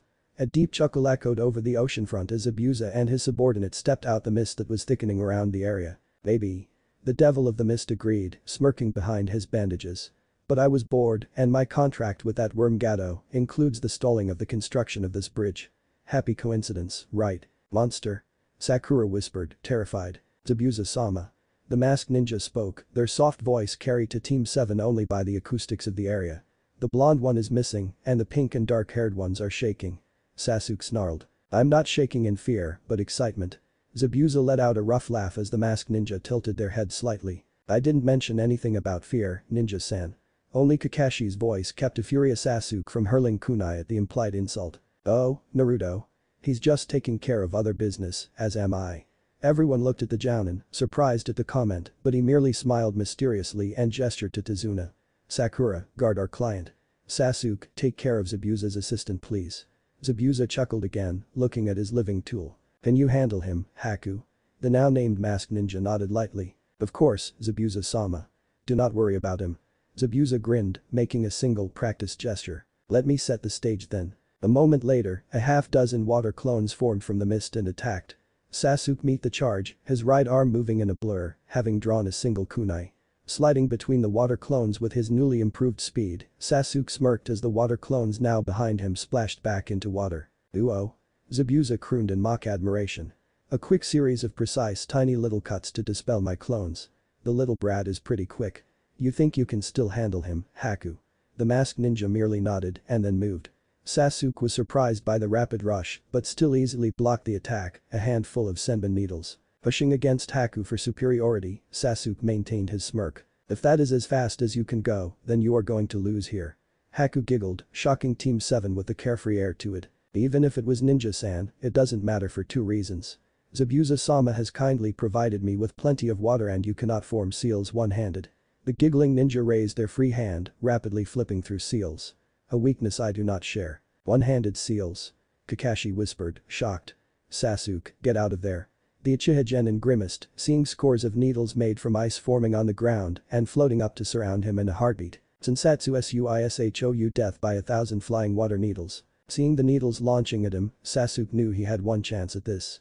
Using an idea from one of the mistakes made during the tree climbing training, Sasuke overcharged chakra to his feet and flew into the air over the attack. Calling on the acrobatic talent he'd nurtured his whole life, Sasuke recovered from the clumsy launch and landed with cat-like grace, ready to fight. Is that best you can do? Kakashi gave a chuckle of his own, pleased to see an inventive use of basic training from one of his students. Zabuza eyed the other jounin suspiciously. What are you laughing for, copycat? Kakashi smiled broadly, scrunching his face in an odd way due to mask and eye patch emblem. I'm just proud of them, my students. Sakura is one of the very smartest kunoichi of her generation. Sasuke is one of the elite, one of the last Uchiha alive. And Naruto and his sword can speak for themselves. Right, Naruto. Zabuza swore, recalling the blonde stealth jutsu as the kenjutsu-using brat snorted, still hidden. How did you know I was here, sensei? Kakashi tapped his nose. You're good for a genin, Naruto, but there is a reason I'm a jounin. Watch Sasuke's back, would you? Zabuza snarled at the casualness of the request. I guess since everyone is here anyways, let's really get this started. Kurigakur no Jutsu hit and miss technique. With that, the mist thickened until no one could see, and the real battle started. Tell me, copycat, do you really think your little genin are going to be able to beat Haku? Kakashi's jaw muscles twitched as he kept his ears peeled for the slightest sound. Why wouldn't they? You seemed rather impressed with Naruto before, and Sasuke isn't exactly weak. Maybe. Zabuza chuckled. But Haku isn't just a minion of mine. Haku is my greatest weapon. I've trained Haku in all aspects of the ninja profession, focusing on nothing but crafting the finest tool. And I've succeeded. Haku is strong, stronger than me even, especially with all this water to feed my tool's heightened bloodline. Kakashi's eye widened. Shit. I knew it was unlikely to see someone other than a snow ninja using ice techniques, but a true bloodline need to get over there now. Neither of them are ready to fight an elemental bloodline. Suiting action to thought, the silver-haired jounin started running to his students. 3 steps forward, the mist to Kakashi's left boiled with movement, and Zabuza's cleaver descended to chop the leaf ninja in half. Swearing, Kakashi twisted his torso and flexed his legs in a desperate move to avoid being cleaved in twain. The maneuver kept him alive, but he came away from the exchange with a long slash across his chest. Damn it. Nice try, copycat. But, let the brats play. You and me are going to finish what we started, and this time you won't be getting much use from that eye of yours since mine are closed. Not good. Speaking of things getting finished, there was a grunt in the mist, followed by a loud crash of steel on stone, and a loud yelp of fright. You're not bad, leaf brat, but I'm the devil of the bloody mist. A true master of silent killing. If you want to die, step over here again. Naruto. Kakashi shouted. Stop trying to get yourself killed and help Sasuke, your teammate needs you. But sensei, if we take down Zabuza, we can all jump Haku. Isn't that a better plan? Naruto, your plan to fight Zabuza wouldn't have anything to do with your desire to be famous, would it? In the mist, Zabuza quirked a hairless eyebrow in amusement at the silence that answered Kakashi's comment. As if the little brat would get credit for his death, even if these leaf bastards were strong enough to manage it. I'll go help jackass, if it means that much to you. There was no sound of movement, except Kakashi dodged again, completely avoiding Zabuza's sword this time. Copycat. Sasuke peered into the thick mist uselessly, struggling to catch even a glimpse of his speedy opponent. Said opponent giggled, this mist distorting the sound, which pissed the Uchiha Saiyan off even further. Come out and face me, coward. The mists began to thin around Sasuke, causing some of his tension to slip away. It seemed the masked ninja was not a silent killing master and planned on rejoining the fight. Tell me, Uchiha-san, why would I come out and face you when I can do this? Tinges of fear crawled up Sasuke's spine as the last wisps of mist in the area were sucked into the icy structures that now surrounded the genin. I'm sorry it came to this, Sasuke-san, but I'm not well equipped to fight a Dijutsu user like you. Prepare yourself, Makuhyoushu demonic ice crystal mirrors. Sasuke spun in a circle, observing the ice mirrors, noting that they covered all directions but underneath. Haku's image appeared in one of the mirrors, having stepped into it from the back. I do not like to kill, because it makes my heart ache. But against the Sharingan, I will harden my heart and slay you for Zabuza-sama. Haku's image appeared in each of the mirrors, every copy drawing senbon from their sleeves. But Sasuke thought as a storm of needles erupted inside the dome formed by the mirrors. I don't even have the Sharingan yet. Drawing a kunai in each hand, Sasuke's hands blurred as he attempted to block each and every needle seeking to pierce his skin. Dodging, twisting, jumping, bending, the Uchiha heir used every defensive trick he knew to avoid the worst of the metallic storm, kunai blocking the most of the rest. Still, a number of senbon found their way past his defenses and punctured his arms and legs. Damn it. Sasuke cursed, spotting the mirror images drawing more senbon. A second wave burst forth, scoring hits on nearly every part of his body as Haku adjusted the angles of attack. Is this the best that the Uchiha can do? Sasuke growled at the masked ninja, but said nothing. Instead, the dark-haired ninja pushed chakra into his legs and made a mad dash for one of the spaces between the hovering mirrors. A few feet away from freedom, a blur crossed Sasuke's vision as he felt a sharp kick to the chest that tossed him back into the dome. That bastard. Sasuke thought furiously. He's not throwing needles from inside the mirrors, he's jumping outside them and attacking me at incredible speeds. All I need to fight him is to just see him move. A loud crash outside the dome barely registered on the minds of the two combatants as a flash of red danced unseen across Sasuke's eyes. Moments later, a third wave of senbon flew out. This time, knowing what to look for, Sasuke saw glimpses of movement between the mirrors from Haku's attacks, letting the leaf ninja better predict and evade the needles. Haku noticed the improvement but still didn't see the telltale red of the Sharingan. Strange, but it could dealt with. You're getting better at dodging my needles. I suppose I must step things up. This time, the mirror Haku's removed a double handful of senbon. Sasuke braced himself, fingers twitching. Let the masked fool speak, he'd be dealt with soon enough. As the fourth wave started, Sasuke dropped his kunai and started rapidly flashing through hand seals, accepting a few senbons as a price for victory. The Kakyu no Jutsu Great Fireball technique. Aborting the attack in surprise, Haku retreated inside the mirrors. You missed. Haku noted calmly. The Kakyu no Jutsu Great Fireball technique. Sasuke roared, aiming his next fireball straight at one of the mirrors in an attempt to open the way out. Moments later, the fireball ended to reveal the mirror still standing, undamaged. I'm afraid my mirrors are unbreakable. Such weak fires cannot melt them. Sasuke gave a slightly manic laughter. I never thought I'd say this, but I wish Naruto and his exploding notes were here. Wish granted. A full 20 exploding notes went off all at once, lashing at Haku's mirrors with heat and force, sending a wave of smoke and pressure charging across the bridge and over the combatants. Both Sasuke and Haku, caught in the middle of it, flinched. In the heart of the mist, Kakashi and Zabuza slashed at each other furiously, having clashed too closely to disengage. Kakashi wielded two kunai in a manner similar to his trap student, while Zabuza continued to swing his massive cleaver. Both jounin were bleeding from open wounds, panting lightly from exertion. Not bad, copycat. Holding me off even without your precious eye. Oh. Kakashi made a senseless noise of acceptance. Thank you for the compliment. Heh. You're still going to die. Maybe. Maybe and boom. The bridge seemed to jump from the force of the explosion, shaking the Jounin on their feet. A half moment later, a wave of wind and pressure blew through their fight, knocking aside Zabuza's summoned mist. There was a brief second where all was clear, allowing Kakashi to see a frightened Sakura still guarding Tazuna, the ice mirrors surrounding Sasuke, and a shocked Zabuza standing in front of him. Seizing the unexpected chance, Kakashi drug his fingers through one of his wounds and as the mist rolled back in, flicked the gathered blood on Zabuza. Just a little longer, students. This is about to end. Blinded by smoke and deafened by the explosion, Sasuke nonetheless made his attempt at freedom. Running back to where he thought Kakashi-sensei was fighting, Sasuke kept his eyes closed to keep out the smoke as he neared an opening.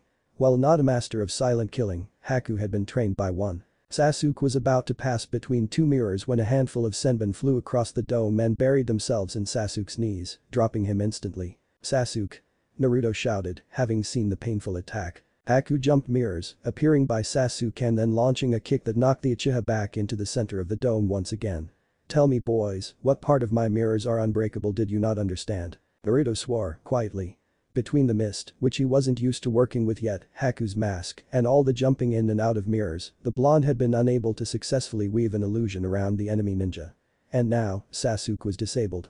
With that many senbons in his knees, there was no way for Sasuke to walk, much less run. Naruto had to do something, now. "I'm sorry, Sasuke-san, but allow me to end your pain." Haku flashed out the mirrors, senbon flying. Unable to dodge, crippled as he was, Sasuke stared as the gleaming needles rained down. "I'm going to die." As the senbon slammed into Sasuke, the ninja's eyes turned red, a single tomo spinning in each orb. The newly awakened Sharingan burned for only a moment before its wielder collapsed, eyes closing as Sasuke slipped away into the darkness. "Sasuke. Are you alright, Sasuke?" "I'm sorry, ninja-san. But your friend is gone."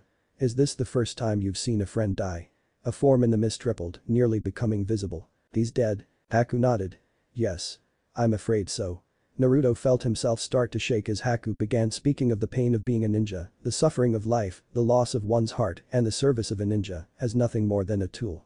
The masked ninja words poured into his ears as he stared at the body of his teammate, a spike of jagged emotions welling up in his heart. Sasuke was a bastard, a jerk, an annoyingly arrogant jackass, but he was Naruto's teammate, his fellow leaf ninja. "Dead. Naruto-san." Haku's voice was questioning, trying to draw out the hidden blonde.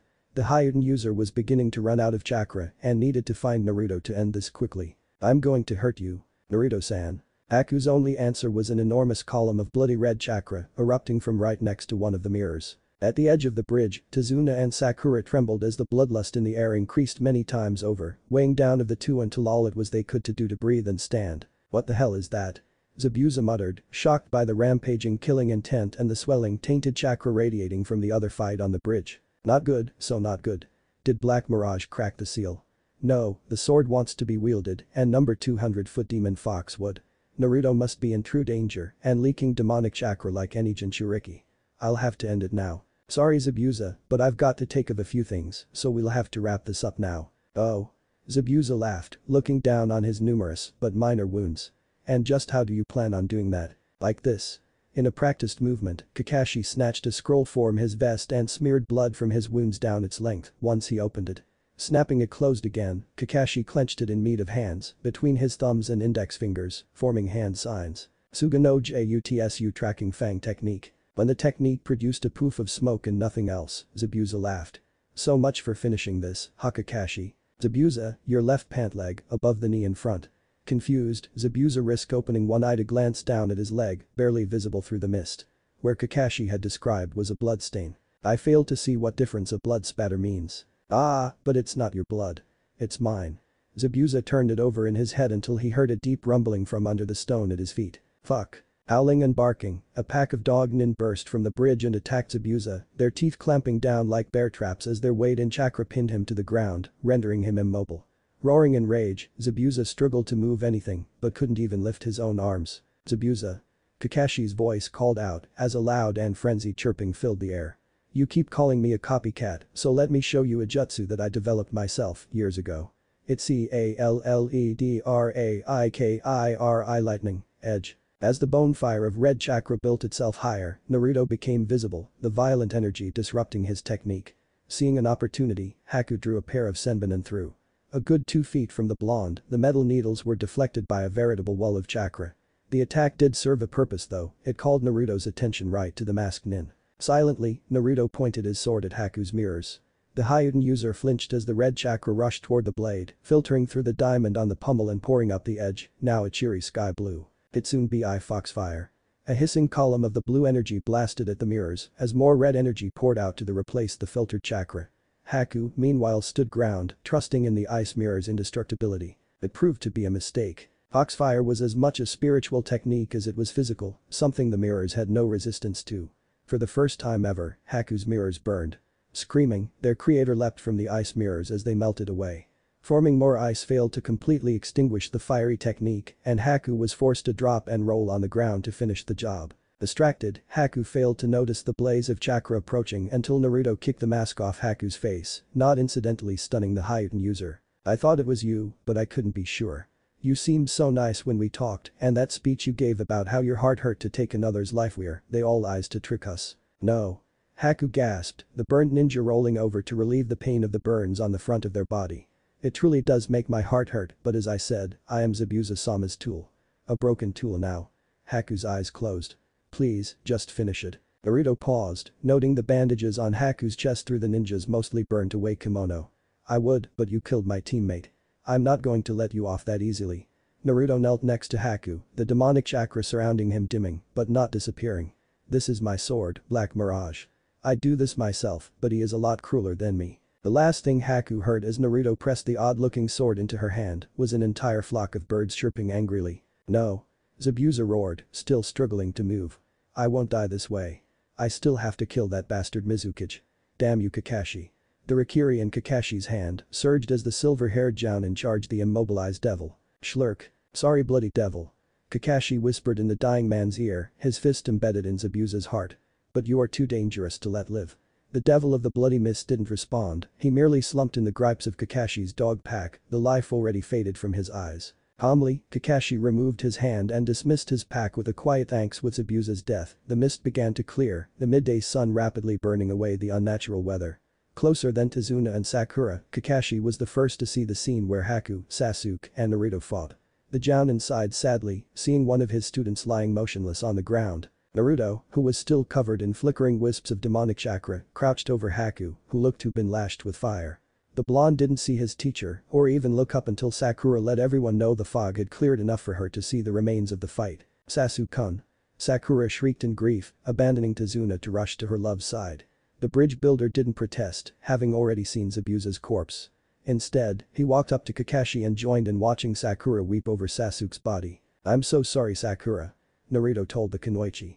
I tried to help, but Haku's mask helped her resist my illusions, and her mirrors were so tough Sakura didn't respond verbally, but started plucking senbon from Sasuke's body, not wanting to see him like that. I'm sorry. Tazuna muttered to the Jounin. I didn't mean for one of your students to die. We just needed help so badly. Is there any way I can make it up to you? Kakashi gave the civilian a very tired smile. It's alright. Ninja die, it's a fact of our existence. We choose to continue the missions despite the risks, and we've made the world a better, safer place. That's all any Leaf Ninja could ask. Naruto cleared his throat. Sakura, Sasuke won't be forgotten.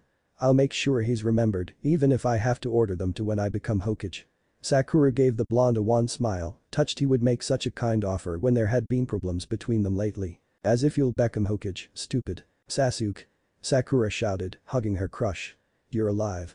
The standing males all gaped, shocked at Sasuke's miraculous recovery. How? Naruto stuttered. Haku killed you? She said that lying bitch. Naruto shot an angry look at the Kunoichi, who was staring sightlessly at the sky, the hilt of Black Mirage resting loosely on her palm. Naruto paled as a thought occurred to him. Oh shit. She didn't kill you. That means I for nothing. Scrambling, Naruto plucked Black Mirage from Haku's hand and started shaking her. Mirage. Tell me you didn't finish the job. Tell me she'll recover. Mirage studied his wielder's thoughts before answering, knowing this could ended up badly for him. Completely. With help she might heal one day, but I can't offer any guarantee. Naruto growled, it would have to do. Kakashi-sensei, we have to help her. Why? Sakura snapped. She tried to kill Sasuke-kun. If she was going to kill him, she would have. She just wanted to help her friend, just like us. We shouldn't kill her just for that. Kakashi sighed, knowing that Naruto wasn't going to like his answer, but he never got a chance to speak. What's this? How did that stupid fucker's Zabuza not manage to kill any of you? Tazuna and Team 7 looked up, spotting Gato and 200 of his hired thugs gathered at the unfinished end of the bridge. The hired muscles looked rather bored, but the midget businessman looked absolutely pissed. That arrogant incompetent. How does a freak like that earn a nickname like Devil of the Bloody Mist and still not be able to kill a few bleeding heart Konoha ninja? Gato spat to one side. Makes me glad I never planned on paying him. Gato eyed the leaf ninja, brightening as he recognized Kakashi as possessing a rather high bounty in a few countries. You know what boys, Zabuza and his bitch might be dead, but the plan is still on. Bring me those ninjas' heads and you can loot, pillage, and rape and wave to your heart's content. Listening to the armed rabble cheering and working themselves into a frenzy, Kakashi got ready to fight. He was low on chakra thanks to his Rikiri attack, but the hell if he was going to let 200 plus murderers and rapists go hog wild on a defenseless country. That's when someone started laughing. It took even Team 7 a moment to recognize the source, having never heard Naruto laugh in such a horrible manner, a terrible bitter noise. All this pain and struggling. Men killed and women's lives ruined, and it's all because of you. Naruto turned slightly to view his teammates, revealed that his eyes had become swirling pits of prismatic color. Kakashi-sensei, you better get everyone out of here. I think I'm about to earn my ninja nickname. Standing, Naruto slung Black Mirage over his shoulder and began walking to the crowd of hired muscle who were beginning to move forward. Swearing, Kakashi popped out a few kage bushin and had them grabbed everyone, including the comatose Haku. Let's go, I don't think any of us want to see what Naruto's capable of right now. Before Sasuke could protest not getting to see the extent of Naruto's abilities, Kakashi and his clones used Shun body flicker to clear out of the area. Naruto strode right at the unruly mob of men, Mirage tapping on his shoulder, pulsing with excitement. If there was one thing the blade loved, it was a fight of any kind. Even the Kyuubi was feeling eager, receiving the experience third hand from Black Mirage. As the blonde closed in on the bandits killers thieves, demonic chakra filled his body, letting Naruto know that the Biju fully approved of what he was about to do. That fact almost made him hesitate, but the idea of so many men mimicking the actions of those two men towards Tsunami made his blood boil. Setting his feet, Naruto brought Black Mirage off his shoulder to point at the mob nearing his position. If you bastards think I'm going to let you attack Wave, you're out of your damn minds. Inspiration flashed as he, Mirage, and the Kyuubi all focused on a single goal, the utter destruction of these men. Itsune Byakuma no Jutsu Foxfire Devil technique. The men screamed as blood red and sky blue flames poured from Naruto. Sensei, look. Curious, Kakashi followed Sakura's pointing finger and then promptly gasped in shock. A few hundred yards from the bridge, Tazuna and Team 7 stood in a wide clearing, surrounded by the residents of Wave, still brave enough to try and figure out what was going on when Naruto's exploding note had rocked the bridge. As such, they were all in a fine position to see the 100-tall blue fox with red accents made entirely from translucent fire. A fox whose 9 tails and breath burned everything they touched, slaughtering Gato's goons by the dozen and scattering the rest to the 4 winds. The beast was furious, merciless, and unharmed by any weapon Gato's men carried. There was utter silence as they all watched it finish its work before vanishing as if it had never been. Dear Kami, Naruto. What have you done? Sasuke and Sakura shivered at their teacher's words. The following week was a mess of tension. Everyone wanted to know what Naruto had done at the bridge, where the bodies of Gato and men had gone, but no one asked. Instead, the people of Wave decided to celebrate Gato's death, and once everyone recovered from their hangovers, work began on the bridge at a terrific pace.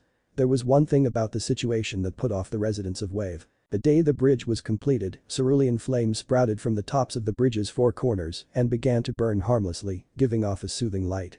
When asked, Naruto could not or would not explain it, saying only that they would burn for at least 100 years and that no evil spirit would ever pass between the 2 pairs of flames. Kakashi added it as one more question to mention to the Hokage, along with Haku's continued comatose state and the giant fox made from fire.